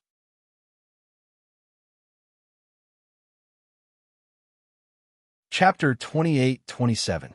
When Patriarch Hong brought Fengjio back to the Hong residence, The moment they entered the residence, the steward quickly welcomed them and said, "Patriarch, the patriarchs of the city have been waiting in the main hall for a long time." Hearing this, Patriarch Hong looked at Fengjiu and said, "Ghost Doctor, please go to my father's courtyard in the backyard first. I'll go take a look first, and we'll be there later." Fengjiu nodded and followed the steward to Old Master Hong's courtyard in the backyard. Patriarch Hong walked towards the main hall. Before he reached the hall, he heard voices coming from inside. He glanced at the few people sitting inside, and his eyes moved slightly. He didn't expect the patriarchs of the various aristocratic families to be here. Seeing that the great elder was accompanying the guests in the hall, he immediately walked in and said with a smile, "What brings you all here?" Seeing him, everyone in the hall seemed to be moved. They all stood up and said with a smile, "Brother Hong, you've made us wait for a long time." "Ha ha! I didn't know you were all here. Please don't blame me for being rude." Patriarch Hong laughed loudly and cupped his hands at them. "I think Brother Hong should know why we're here. Why don't you clear up our doubts?" One of the patriarchs said as his gaze fell on Patriarch Hong. Hearing this, Patriarch Hong smiled and said, "Are you all here for the city lord's mansion?" Patriarch Yu, who had a sullen expression, stood up and said directly, "That's right. We're here for the city lord's mansion." "Oh, that. I can't tell you all the details now. How about this? 2 days later, I don't need to tell you what you want to know. I think you'll know." As he spoke, he didn't go into the details of what they wanted to know. Hearing this, everyone's expression changed slightly. It seemed that he didn't intend to tell them the details. Seeing this, they didn't say anything else. After all, if he didn't want to, they wouldn't be able to get anything out of him. However, Patriarch Yu slammed the table and stood up. "Huh, are you looking down on us? We've been waiting here for half a day, just because you said that?" "Huh, Patriarch Yu, this matter is indeed not something that I can explain clearly. I still have matters to attend to now, so I'm afraid I won't be able to sit and chat with everyone. How about this? Everyone could go back first. After a day or two, everything will be clear. At that time, I'll treat all of you to a good meal." As he spoke, he did not look at their expressions. Instead, he looked at the first elder and said, "I'll have to trouble the first elder to send the family heads off for me." The great elder smiled and stood up. "Don't worry, Patriarch. Leave this matter to me." Thus, he smiled and gestured to the group. "Everyone, please." Seeing this, the other families all stood up. "Since that's the case, let's go back first. Goodbye." As they spoke, they didn't stay for long.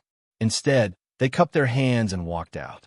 Patriarch Yu still wanted to say something, but when he saw Patriarch Hong's expression, he didn't say anything in the end. He flicked his sleeves and walked out. After they left the main hall of the Hong clan, Patriarch Hong also went to the backyard. After leaving the Hong residence, the family heads heard the words of the guards who were originally guarding outside and found out that Patriarch Hong had returned together with the red-clothed woman.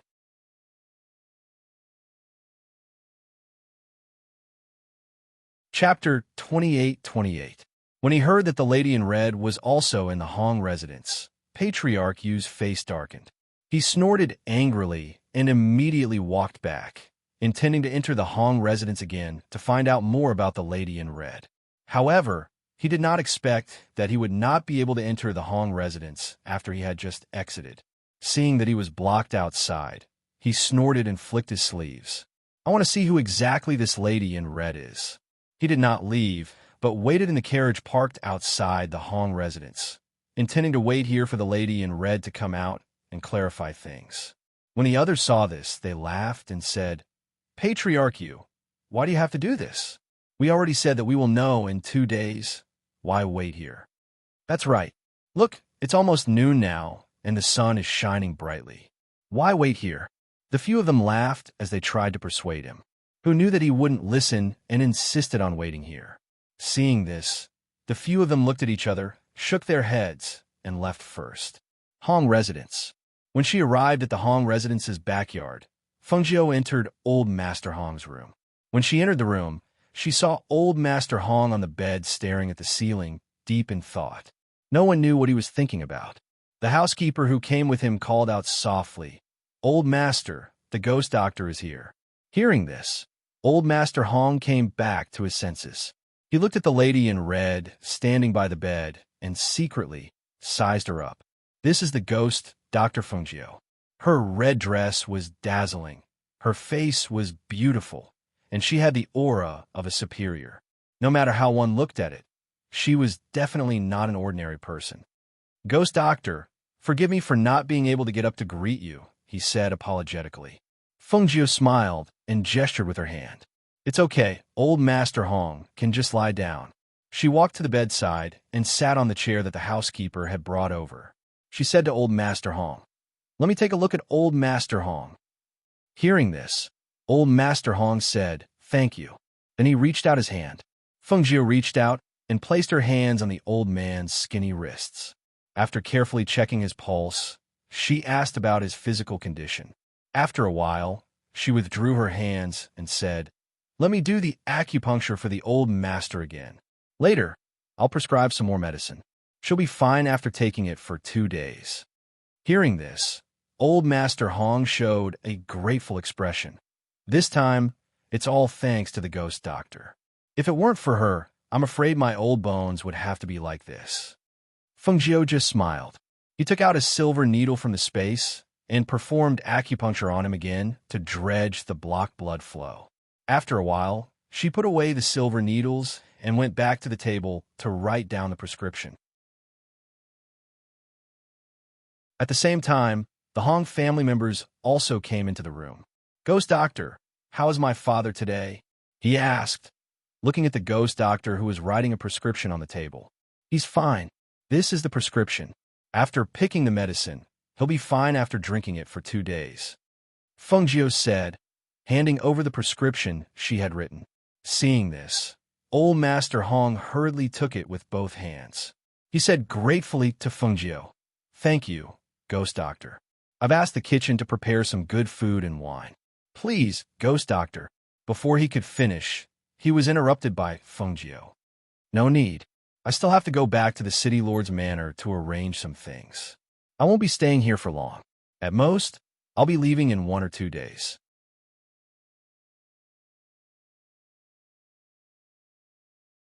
Chapter 28-29. Fengjiu shook her head. "I still have matters to attend to. It's not suitable for me to stay for long." Seeing this, he did not urge her to stay, but said, "In that case, Ghost Doctor, please wait for a moment. I'll be back soon."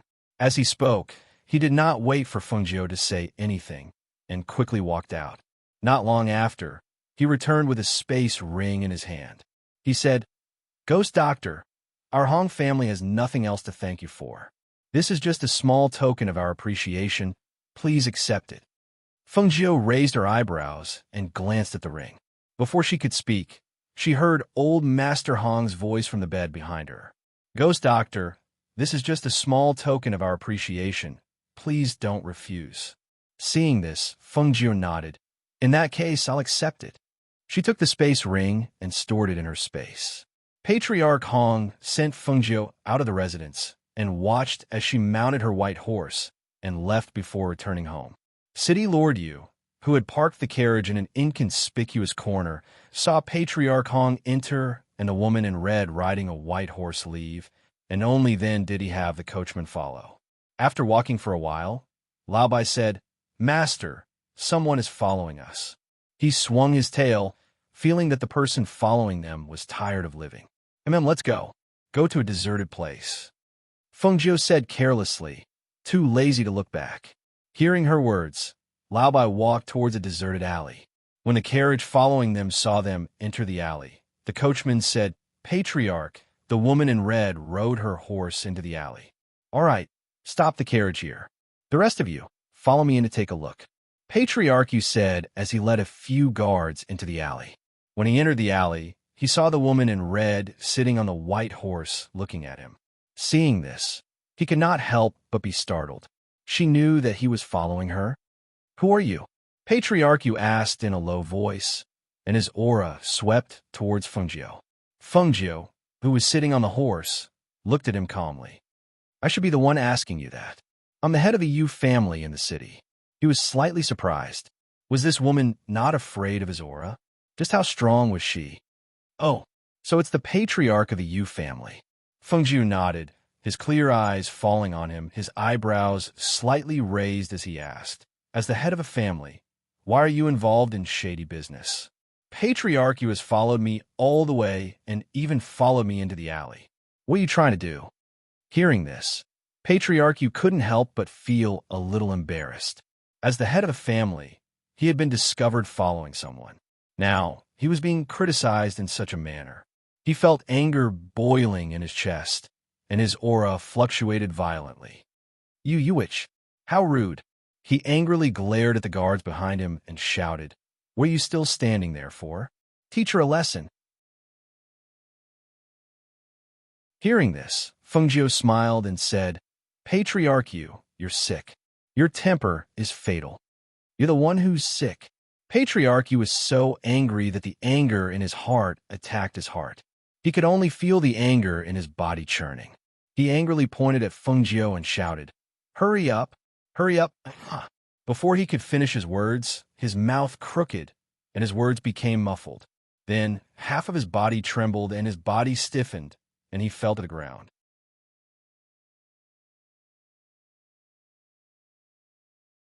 Chapter 28:30. Patriarch?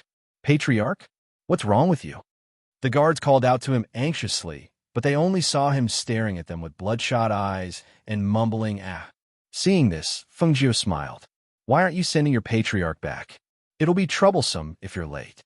Hearing this, the guards couldn't care less about her and hurriedly sent their patriarch back to the residence. Lao Bai was stunned and asked, Master, why is his mouth crooked? Did he talk too much? Fengjiu patted his head and smiled. Yes, he talks too much and has a bad temper. That's why it's good to cultivate one's heart and temperament. Only by cultivating one's heart and temperament can one's temperament be nurtured. Let's go. Let's go back to the city lord's residence. All right, Lao Bai replied, and only then did he lead her towards the city lord's mansion. After entering the city lord's residence, she first returned to the courtyard and asked someone to find a few elders. They entered the courtyard and saw Fengjiu sitting at the stone table drinking tea. They walked forward and called out, Ghost Doctor. She had been here for a few days, and they knew that she was called Ghost Doctor. However, they still didn't know where she came from. Has everything been arranged? Fengjiu looked at them and asked, Don't worry, Ghost Doctor. We've already sent the invitation to the big families. They'll come tomorrow. One of the elders said and then paused. We've already arranged for the Hao family to leave. They discussed for a while in the courtyard and left after handing over the matters. Fengjiu also went into his room to cultivate until the next morning. Early in the morning, the few patriarchs in the city were invited and entered the residence one after another. On this day, the Hong family's old master and Patriarch Hong also arrived at the city lord's residence early. When everyone sat in the hall, they realized that the most bad-tempered Patriarch Yu hadn't arrived yet. Why isn't Patriarch Yu here yet? I thought he would be the first to arrive. Yes. Why isn't he here yet? Yesterday, Patriarch Yu was still guarding outside the Hong residence and refused to leave. I wonder what happened after that. Could it be that you already knew what was going to happen here, so you didn't plan to come? The few of them laughed and chatted. Just as they were talking, they saw someone pushing a wheelchair over. When they saw the person in the wheelchair, they couldn't help but be stunned. Isn't this Patriarch Yu? Why are you in a wheelchair? Your mouth is crooked too. Why is half of your body shaking? The few people in the hall looked on in astonishment. It had only been a day. How could it have become like this? After Patriarch Yu was pushed into the room, his gaze swept across the people inside, but he didn't see the woman in red. Thus, he opened his crooked mouth and asked in a muffled voice, Where is that woman in red? He's not here yet. Patriarch Yu, what's wrong with you? One of the patriarchs asked in surprise. Patriarch Yu widened his eyes and seemed to want to say something, but his crooked mouth wasn't easy to speak. He just took a deep breath and didn't speak again. My family's patriarch met that woman in red in the alley yesterday. He was so angered by her that his mouth was crooked and half of his body was paralyzed. Yesterday, the doctor in the manor came to see him. After treatment, he could barely speak. a guard said as he stood respectfully behind Patriarch Yu.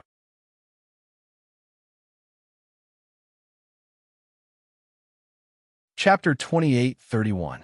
Not long after, Fengjiu, dressed in red, walked in with a few elders following behind him. As the crowd watched them enter, their gazes naturally fell on the beautiful woman in red. This was the woman in red. She was so beautiful. Just as they were thinking, they saw the woman in red sitting on the main seat in the hall. Everyone's eyes flickered when they saw where she sat.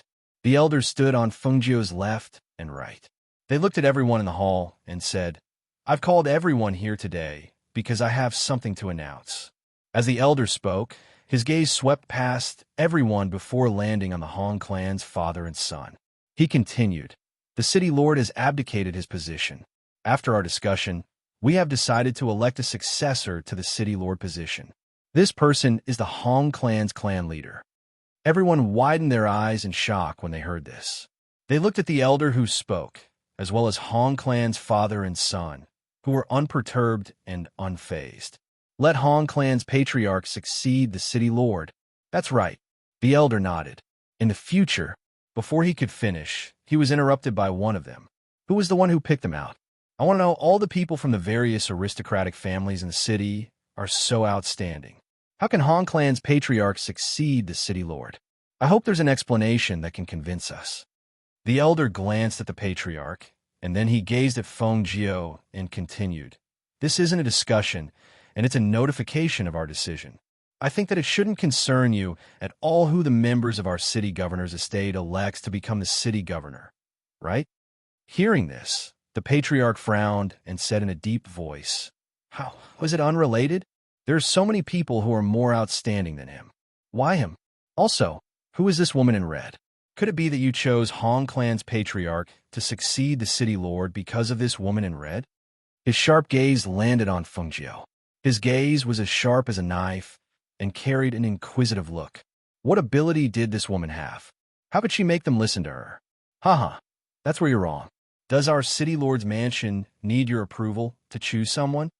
The great elder sneered.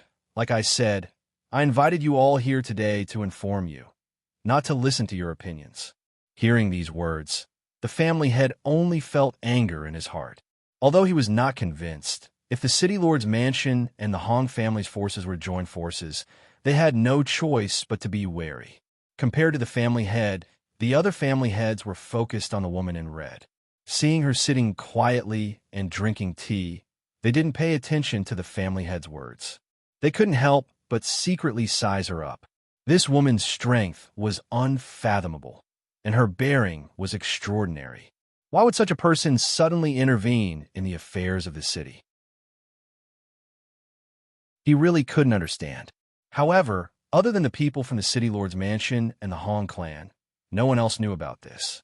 Haha, we've been sitting here for so long, but we still don't know how to address this lady.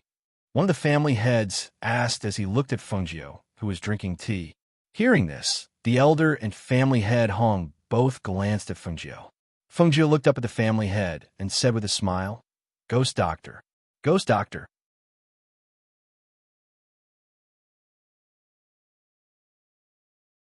Chapter 28:32.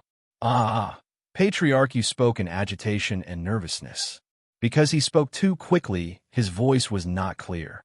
He waved one hand and pointed at Fengjiu, wanting to say something, but in the end, he was too anxious to say anything. The guard knew what the woman in red had said at that time, and what the patriarch had said after the treatment. So when he saw the patriarch shouting there, he said, "Ghost Doctor, our patriarch would like you to treat his illness. As long as you cure our patriarch's illness, our Yu family will definitely reward you handsomely." Yes, yes, yes. Patriarch Yu hurriedly nodded and looked at Fengjiu, looking at her with hope. When he went back, he remembered that she said he was sick. Today, when he saw that the Hong family's patriarch had woken up from his coma, how could he not know that this woman in red was a doctor? Now, he only hoped that she could cure his illness and let him recover to his original state. When the others heard this, their hearts couldn't help but tremble. Did something happen to Patriarch Yu yesterday that they didn't know about? Yesterday, he seemed to have been waiting for this woman in red at the Hong family. Did something happen later that they didn't know about? This won't be easy, Fengjiu said carelessly, glancing at him and saying with a faint smile, Patriarch Yu's illness is caused by the heat of the heart attacking his heart, causing his blood vessels to be blocked. To put it bluntly, it's a mild stroke. If this isn't treated well, his mouth will always be crooked like this, half of his body will be weak, and his movements will be hindered. Patriarch Yu panicked when he heard this. He crooked his mouth and called out vaguely, Ghost Doctor, all right, you guys can chat.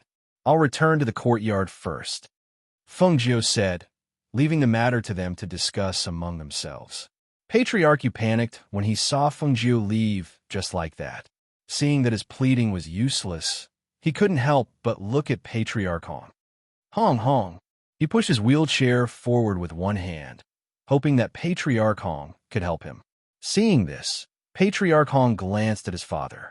Finally, he said, I can help you put in a good word, but whether the ghost doctor is willing to help, we can't guarantee that. Thank you. Patriarch Yu heaved a sigh of relief. Seeing this scene, the eyes of several people in the hall flashed slightly. After sitting for a while, they got up and said their goodbyes. The other patriarchs left first, while Patriarch Yu stayed behind. Patriarch Hong and his son went to Fengjiu's courtyard. When the two of them arrived at the courtyard, they saw her sitting there. The father and son looked at each other and walked in. Ghost Doctor. Yes. Fengjiu was flipping through a book in his hand. He only responded faintly and did not look at them. Ghost Doctor, I wonder if you can take a look at Patriarch Yu. If he continues to be like this in the future, I'm afraid that the Yu family will be in chaos. Fengjiu smiled. He put down the book in his hand and looked at the two of them. Let him come over. Hearing this, the Hong family's father and son were slightly surprised, but soon understood. The ghost doctor wanted family head Yu to owe their Hong family a favor. Thinking of this, the two of them couldn't help but feel grateful. They bowed deeply to her. Thank you, ghost doctor. They didn't expect that she would think of such leeway for them. As it turned out, she had already agreed to treat Patriarch Yu long ago. She didn't agree on the spot, but gave this favor to them so that they would have the support of the Yu family in the future.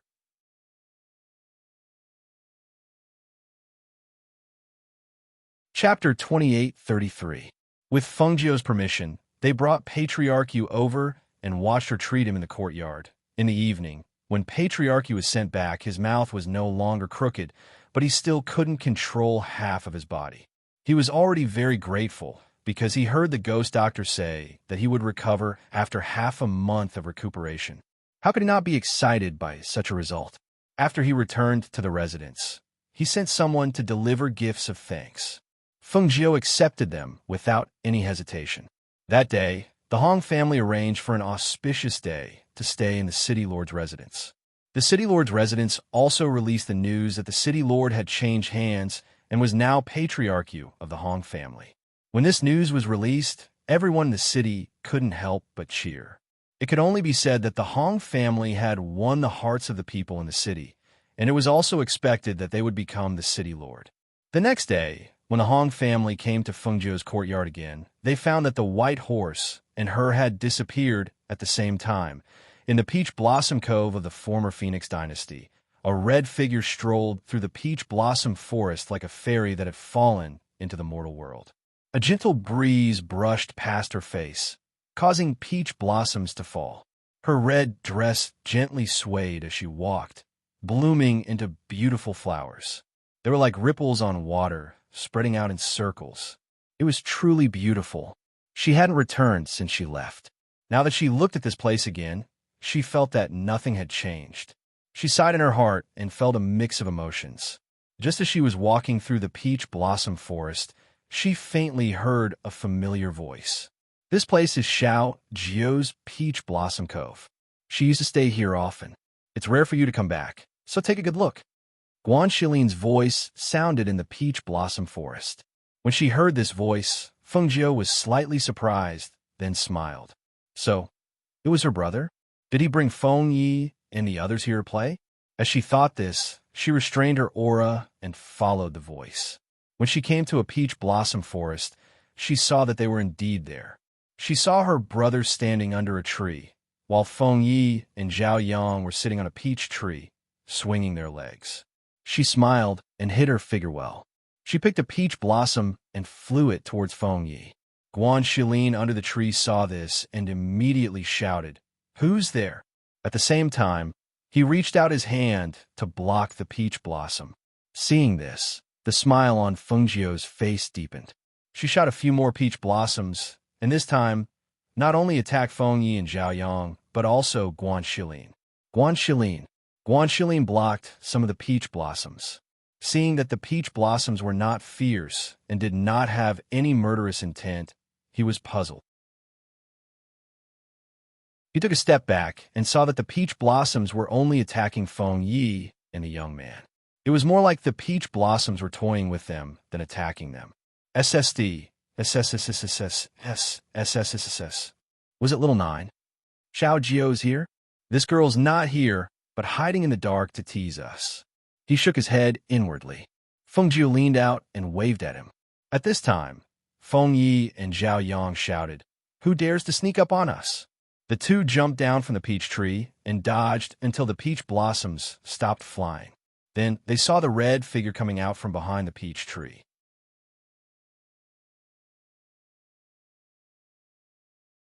Chapter 28:34.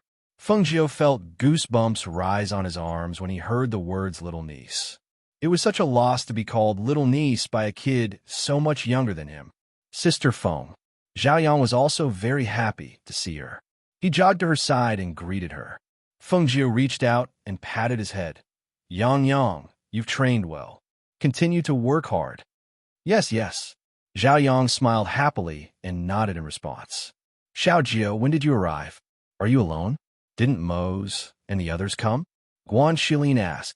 "No, I didn't come with them," Feng Jiu said. His heart skipped a beat when he heard this. He asked, "But what happened after we left? Did you go up the Immortal Ascension stairs?" "Yes, I'll tell you more about it later. Right now, it's hard to explain in a few words." She smiled. "I just arrived here. When I heard your voices, I knew you were here." "Yes. I wanted to bring them here to take a look and send them back in a few days," Guan Shilin said, then added, "Grandpa and the others were very happy to see Feng Yi and Zhao Yang come back." Feng Jiu nodded when he heard this. "It's good that you've met them. Xiao Jiu, let's go home together. If my parents know that you're back, they'll be very happy. Oh, and my brother and sister-in-law too." He winked and said with a smile, "Little brat." Feng Jiu knocked his head lightly. "I'm your little uncle." Feng Yi protested. "Yes, little uncle. Let's go. Let's go home." She reached out and pinched his pink cheeks. She held his hand and looked at Guan Shilin. "Brother, where's Yi Jing?" "She went home," Guan Shilin said. Feng Jiu nodded. "It's good to go back. At least it's safer. But when do you plan to marry her?" "This." He smiled, seemingly a little embarrassed. "I was thinking of asking my adoptive parents to arrange it for me, but I don't seem to have the time recently." "Then let's find a time to do it. Don't let Yi Jing wait too long," she said with a smile. "Yes, I know." He nodded. This was also the reason why he came back this time. They left Peach Blossom Cove and sat in a carriage that had stopped at the foot of the mountain. The group then headed towards the Feng Manor. When the carriage stopped in front of the mansion's gate, Feng Jiu alighted from the carriage. The gatekeeper couldn't help but stare blankly and immediately dashed inside to report. "Eldest Miss is back. Young Miss is back." When the people in the residence heard this, they couldn't help but be surprised. After hearing the news, they quickly reported it to the various courtyards. "Who? Little Feng? You're saying that Little Feng is back?" When Feng Sanyuan heard this news, he couldn't help but be delighted. "Quickly, let's go take a look." Sushi also stood up and walked forward with him. In another courtyard, after Feng Xiao heard the news, he was a little incredulous. "Xiao Jiu is back?" Shangguan Wanru, who was embroidering to pass the time, couldn't help but stab herself with a needle in her hand. She stood up in surprise. "Xiao Jiu? Xiao Jiu is really back." "Madam, let's quickly go take a look. This girl hasn't been back for a long time. I don't know how she is now." As Feng Xiao spoke, he led her outside. Seeing that she was walking faster than him, Feng Xiao couldn't help but smile. Madam, don't worry. You'll see her.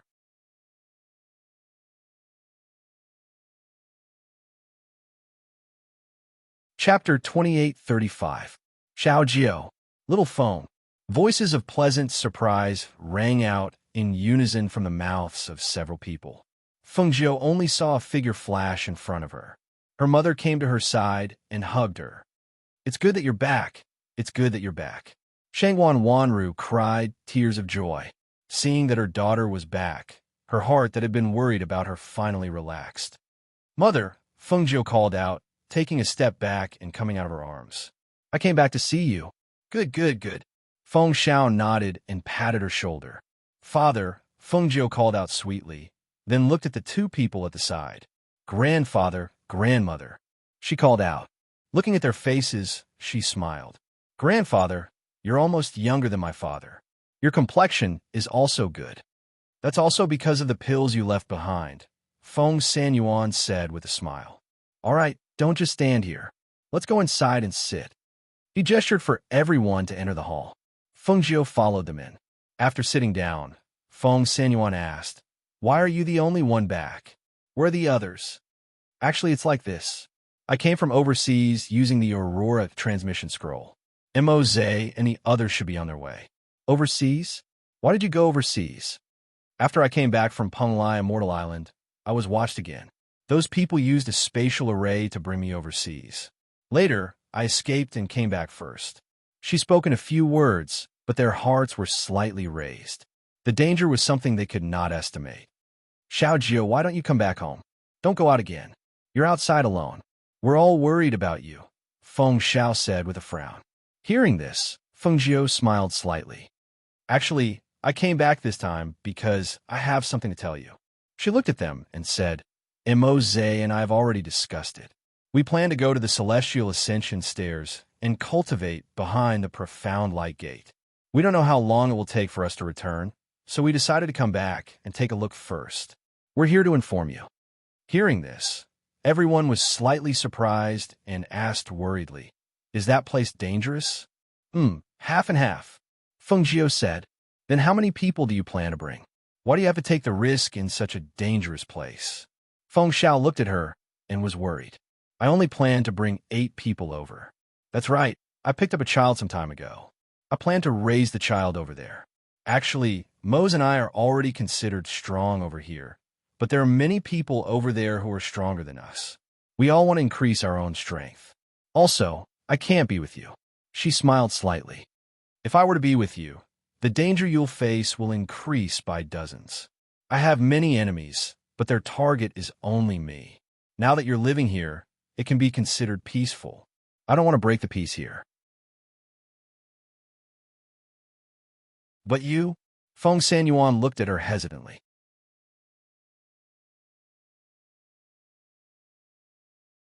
Chapter 2836. Seeing this, Guan Shilin nodded. I know, I still need to improve my strength. Oh right, Dad, Mom.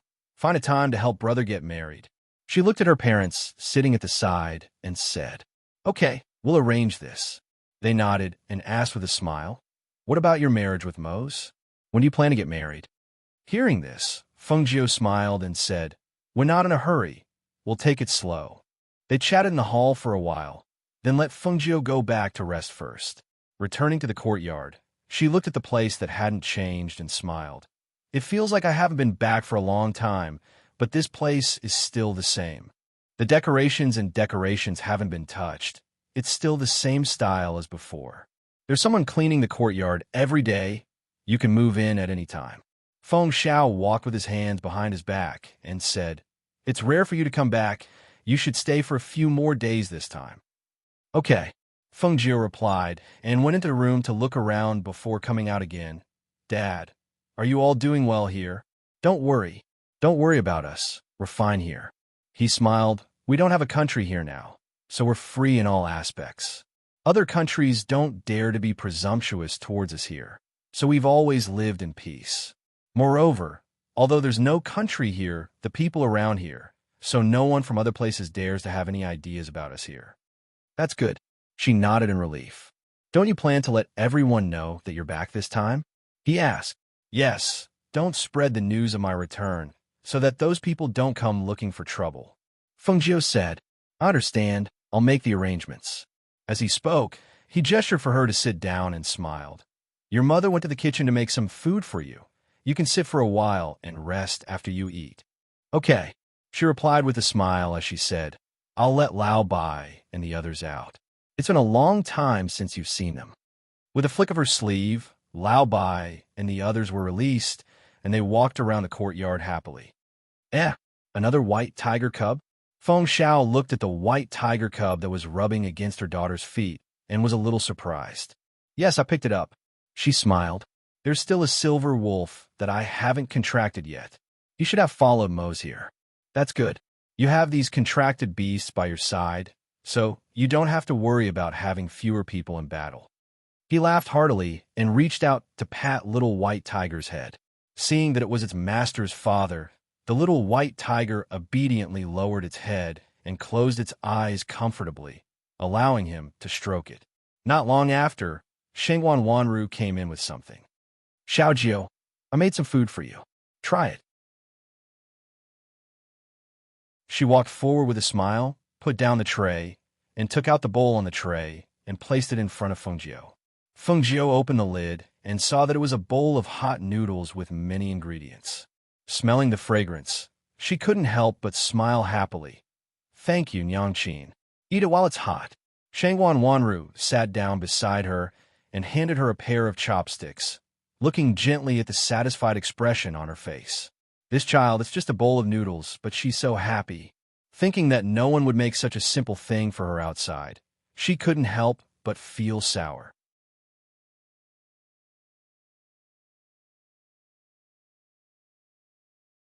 Chapter 28:37.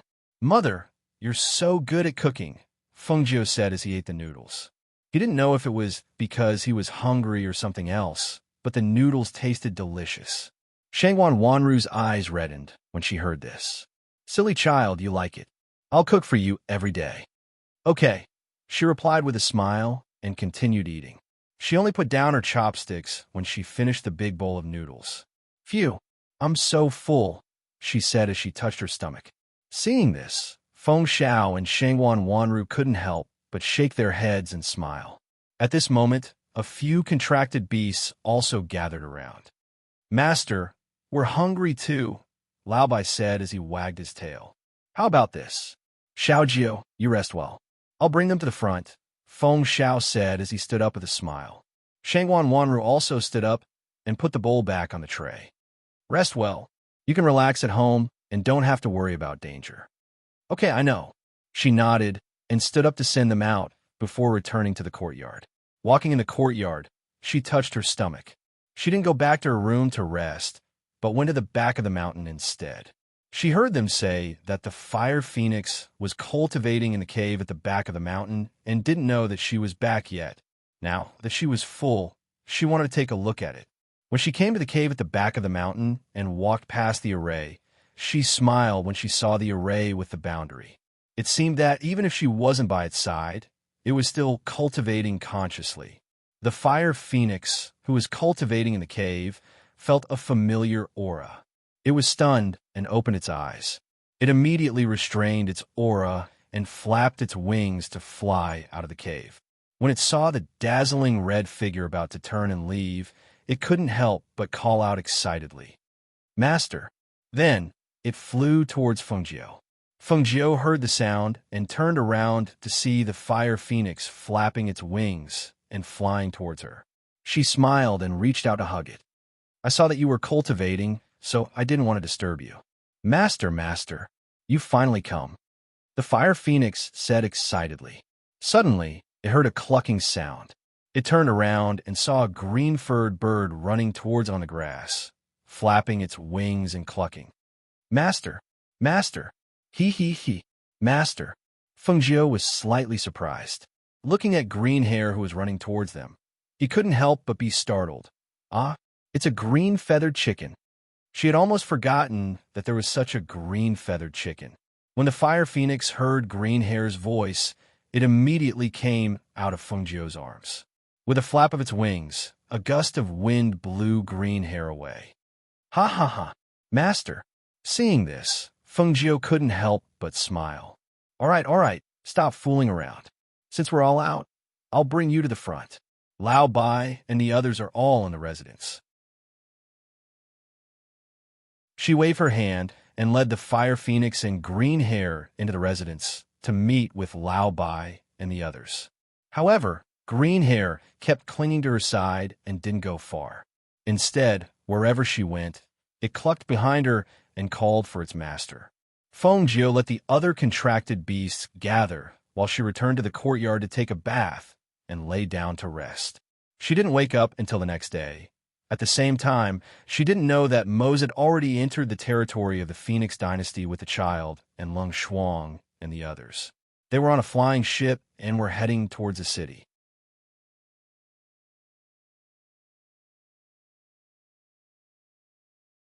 Chapter 28:38. Had she already escaped danger and returned home? Thinking of this, he looked ahead worriedly. His heart was nervous, worried that he wouldn't see her there. Lung Shuang, Lung Hua, and the others sat on the side, looking at Mose, who was carrying the child, looking ahead. The siblings looked at each other. Then Lung Hua stepped forward and said, Yama Lord, we should arrive in an hour. Should we enter the city directly? Or should we park the spaceship outside the city? Let's enter the city directly, he said in a deep voice. Okay. Lung Hua responded and returned to where they were. Bai Qingqing looked in front of her and was slightly startled. Was this the place where her master grew up? She never thought that she would one day come to the place where master grew up. She never thought that master would pick her out of so many outstanding and loyal subordinates and bring her to another world. When she heard the news, she was shocked and touched. At the same time, she secretly made up her mind that in this life, no matter how great her achievements were in the future, master would always be her master. The little guy in Moses' arms waved his little hands, and his delicate pink little face broke into a giggle. The child's innocent face and laughter made Xinyuan Moses' tense heart gradually relax. He teased the child in his arms and said, I'll take you to see your mother. Your mother is waiting for us at home. The little thing waved his hands and laughed excitedly, saliva flowing out of his mouth. Seeing this, Moses' lips curled up and he said to Lung Shuang, Carry Howard down and feed him.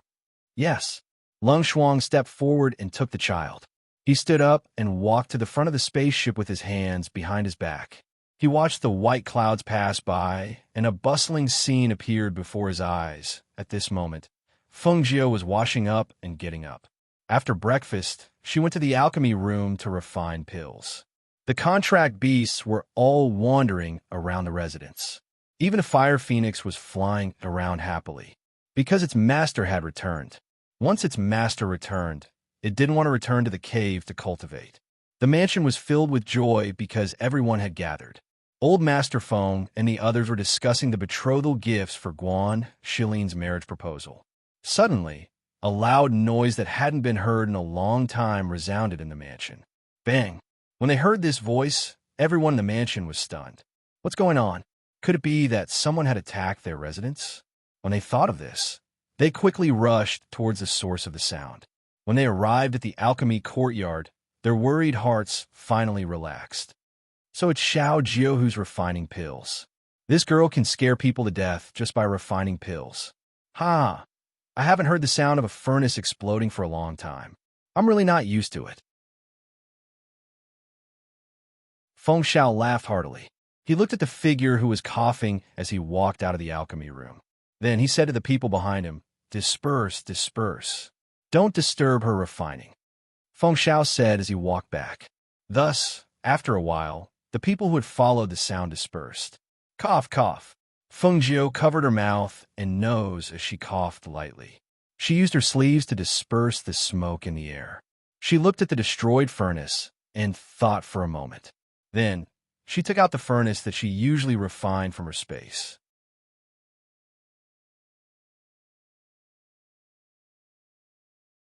Chapter 28:39. Just as she was engrossed in refining pills, the appearance of the flying boat caused a commotion in the city, especially when the flying boat landed in front of the Feng Manor's gates. People could not help but wonder, who has come this time? Could it be the Feng Manor's eldest young miss? A few people gathered around out of curiosity. However, when they saw the people that had come out of the flying boat, they could not help but be startled. Of those people, they recognized some and did not recognize some, but they were certain that the Feng Manor's eldest young miss was not among them. That was to say, the Feng Manor's eldest young miss had not returned. Hearing the commotion outside, the Manor's people also came out to take a look, especially Feng Zhao's group. Hearing that a flying boat had arrived, they thought that Xinyuan Mo's group had come. They immediately went outside to take a look, and sure enough, they saw them. "Ha, Mose! You've come. Quickly come in, come in." Feng Zhao laughed loudly and invited him in. Xinyuan Mose slightly nodded and called out, then followed him inside. When they arrived in the hall and sat down, he asked, "Uncle Xiao, has Xiao Jiu returned?" "Ha ha ha, she's back, she's back. She arrived before you. You don't need to worry. She's doing very well." Feng Zhao laughed heartily. Seeing him heave a sigh of relief, she said, "Little Jiu came back and asked if you had arrived. I asked her why you didn't come together. She said that there was an accident, but you don't have to worry. She came back without any injuries." This girl, as soon as she came back, she went straight to the pill room to refine pills. Just now, she even blew up a pill furnace. Hearing this, Xinyuan Mose finally revealed a smile. His anxious heart finally relaxed. "It's good that she's back." Hui Lang, who was standing behind him, also cracked a smile and revealed a happy smile. "I just knew that the ghost doctor would definitely return. Master, it's good that we rushed over." "That's right. I heard that you picked up a child. Did you bring him over? We must see this little grandson of mine," he said with a laugh, and inquired about the child. "Yes, Lung Shuang is leading them. They might still be behind us." Xinyuan Mose gestured for Hui Lang to go out and take a look. Not long after, Hui Lang came back and reported, "Master, Master, little Master has been carried away by old Master. Madam and the others are all playing with little Master." Hearing this, Feng Zhao smiled and waved his hand. "It doesn't matter. It's the same if we go there." As he spoke, he turned to Xinyuan Mose and said, "Xiao Jiu is currently refining pills and hasn't come out yet. I reckon you won't be able to see him even if you want to. I'll take you to see Father and the others first. When Xiao Jiu finishes refining the pills, we'll have a good family gathering." "Okay." Xinyuan Mose stood up and followed him out. As they walked, Feng Zhao said, "We're discussing Shilin's marriage. We're preparing to pick a time to go to the Yi family to send the betrothal gifts." The youngsters said that they should get this marriage done as soon as possible and marry Yijing. Feng Zhao looked at Xinyuan Mose as he walked and smiled. "I asked Xiao Jiu. She said that you guys aren't in a hurry. What do you think? Are you really not in a hurry?"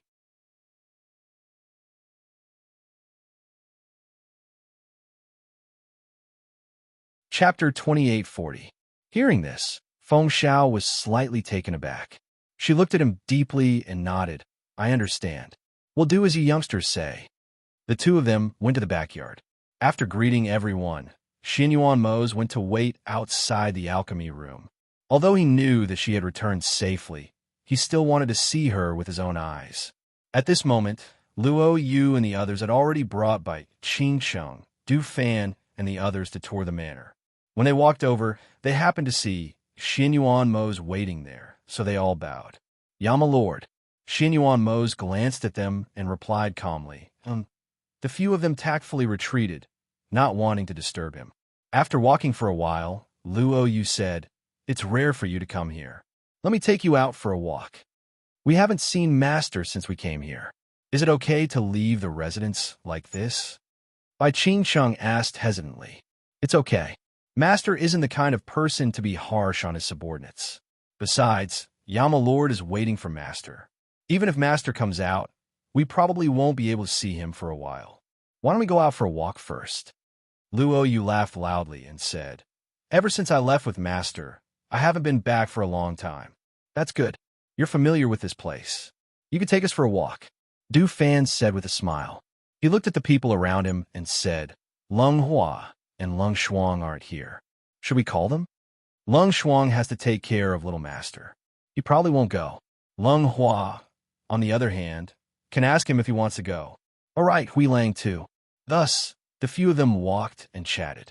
When they reached the front yard, they found Lung Hua and Hui Lang, who was preparing to go to the backyard. Du Fan said, Luo, you said that he'll take us for a walk around the city. Do you want to go? Lung Hua smiled gently. I won't be going. I'm familiar with this city. You guys go ahead. I'll go. Although I've been here before, it's good to go out for a walk. Hui Lang grinned. Okay, then we'll go first. Luo Yu and the others said, nodding to Lung Hua and walking out. Seeing this, Lung Hua smiled and walked towards the backyard. They had suddenly returned. Although the residents had made preparations, he still wanted to take a look and help everyone make arrangements. Regardless of whether it was Luo Yu, by Qing Sheng, or Luo Yu, they were all extremely beautiful. Their temperament was even more extraordinary. When they walked on the street, many people turned to look at them. Some people felt that the more they looked at it, the more familiar it was to them. They began to discuss it in low voices. They seemed to be people from the Feng Manor. Those seem to be the captains of the Feng Manor's Feng Guards. I've seen them before. They follow the eldest young Miss Feng. A spaceship came today. Could it be that eldest Miss Feng is back too? I don't know. No one saw her. I heard that eldest Miss Feng is very powerful now. She's always been very powerful. Everyone discussed. Because the imperial system of the Phoenix Dynasty was already gone, to the people here, they were still the Phoenix Dynasty. Even if the Feng family was no longer the emperor, in the hearts of the people, the Feng family's position was still the same as the emperor. The only difference was that the title had changed. Speaking of which, it wasn't that it had changed. It was just that it seemed to have returned to the beginning. Feng Shao was the Feng family's head. Feng Sanyuan was still the Feng family's ancestor, and eldest Miss Feng was still the Feng family's eldest young miss.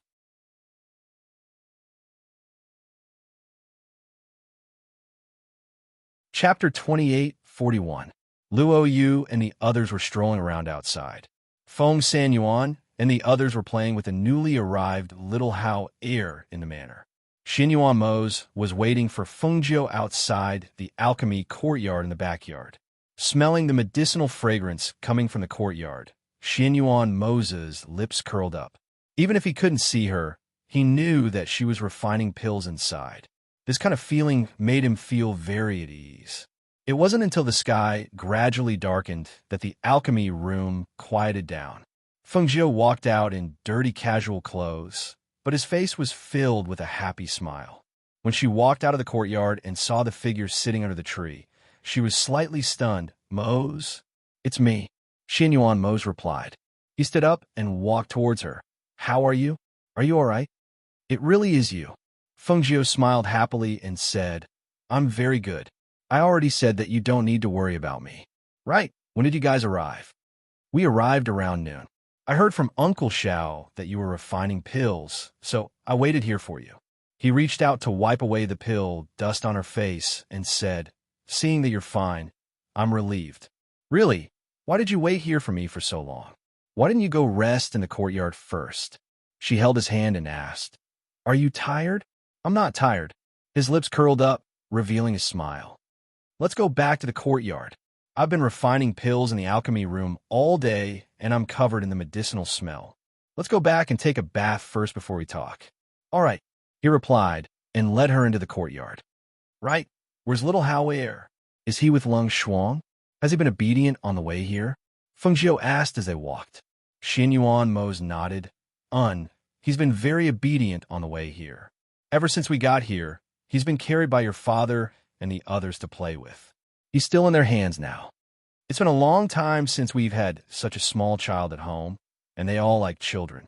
Now that they see how, so cute, it's normal that they can't bear to part with him. Fengjiu smiled and said, My brother is preparing to get married. Today, I want to help him refine some pills and medicinal liquids so that he can go to the Yi clan as betrothal gifts. I heard Uncle Xiao mention it. Although it's for your brother's marriage, you still have to take it easy. Don't refine pills for an entire day. Your body won't be able to take it. He reminded her worriedly. Yes, yes, I know, she replied with a smile. Returning to the courtyard, Fengjiu asked the maidservant to prepare hot water and soaked in the bathtub with a screen between them.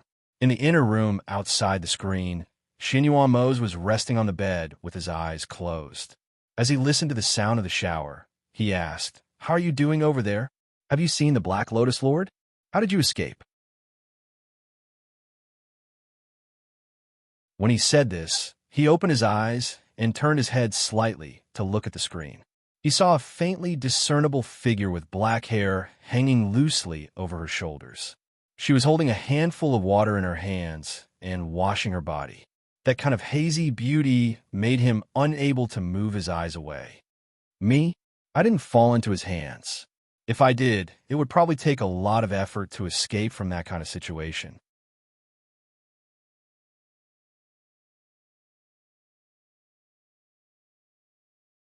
Chapter 2842. You don't know. At that time, there was a group of black-clothed cultivators standing below. Those people were not weak, but hee, she chuckled and said, in the end, they were all killed by me. This Black Lotus Master didn't fight with me, but after losing those people, he has become a clawless tiger. If he wants to deal with me again, he will probably have to rearrange his forces. So, I escaped from that place before the Black Lotus Master returned. I wandered along the way for a few days and kicked down a city lord. Then, I thought that you should be arriving soon, so I used the Aurora teleportation scroll to return here. She spoke in the tub, and on the other side, Xinyuan Mose listened on the bed. When he heard about what happened behind her, his heart gradually calmed down. He closed his eyes and fell into a deep sleep in no time. When Fengjiu came to the bedside after taking a bath and drying her hair, she saw that he was already asleep. Seeing this, she could not help but smile. She gently laid down on the bed and covered both of them with a blanket. Then, she leaned into his arms and closed her eyes to rest. She had been busy the whole day and used up a lot of spiritual power. Now, after taking a bath, she lay down on the bed and fell asleep not long after. When Fengjiu woke up at around 7 in the morning, she saw that Xinyuan Mose, who was sleeping next to her, was lying on his side and facing her. He was holding his head with one hand and looking at her. "You're awake?" Xinyuan Mose's deep and magnetic voice rang out from his mouth.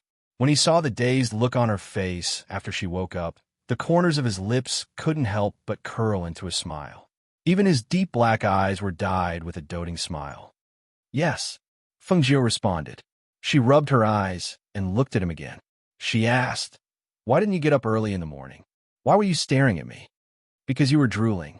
I was wondering if I should wake you up," he said with a smile. "Ah." Fengjiu was stunned. She reached out to wipe her mouth. As expected, she touched a trace of water. She could not help but feel embarrassed. "I'll go wash up." She jumped up and quickly got off the bed. Seeing this, Xinyuan Mose laughed softly and shook his head. Just now, when she was sleeping soundly, her mouth was moving, mumbling something delicious, and she was even drooling. Seeing this, he was also stunned. If he was not so close to her, he would not have seen her in such a disgraceful state after she fell asleep. At this moment, he got up and got dressed. "Let's go out of the residence today. We haven't been in the city for a long time. What do you want to eat? I'll take you to eat, but I still have to prepare a betrothal gift for my brother." After washing up, Fengjiu walked out and looked at Xinyuan Mose, who was wearing a belt. After fastening the belt, Xinyuan Mose said, "It's fine. His betrothal gift is not urgent. We can go out and look. If we see something good, we can buy it for him." Hearing this, Fengjiu's eyes lit up. "That's a good idea. However, if we want to talk about treasures, then we'll have to go to the black market." "Yes, then let's go to the black market. Or look in other countries. It's not very far from here. With our speed, we can go back and forth in a day," Xinyuan Mose said and went to wash up.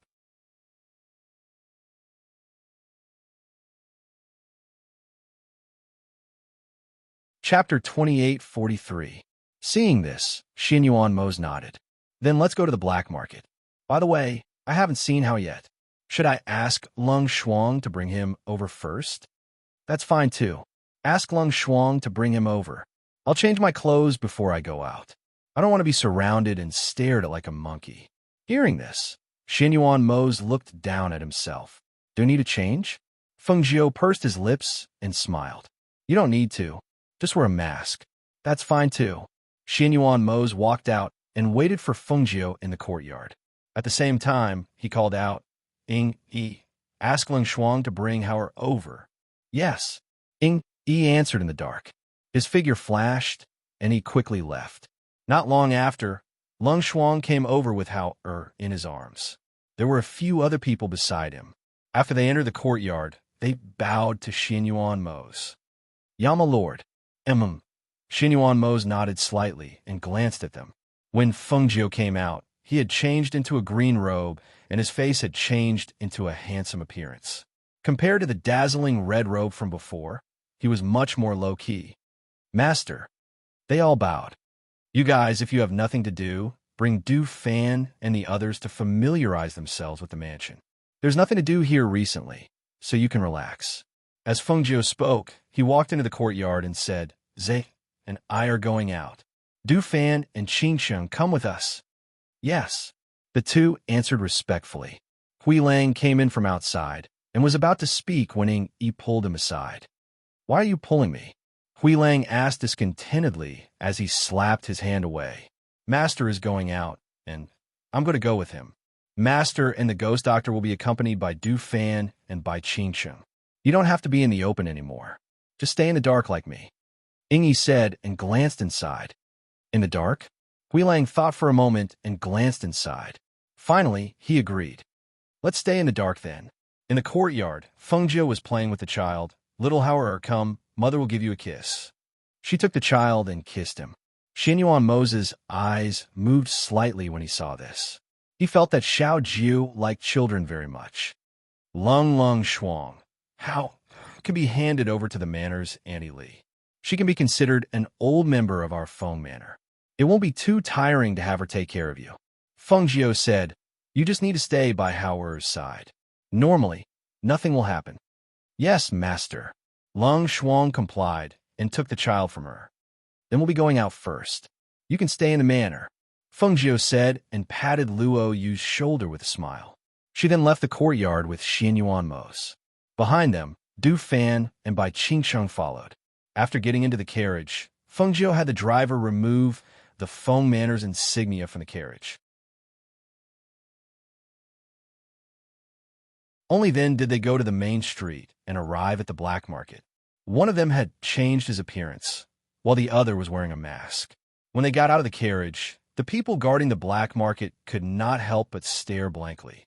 Although they couldn't see the face of the masked man, his aura was extremely outstanding and noble, making them have the urge to lower their heads.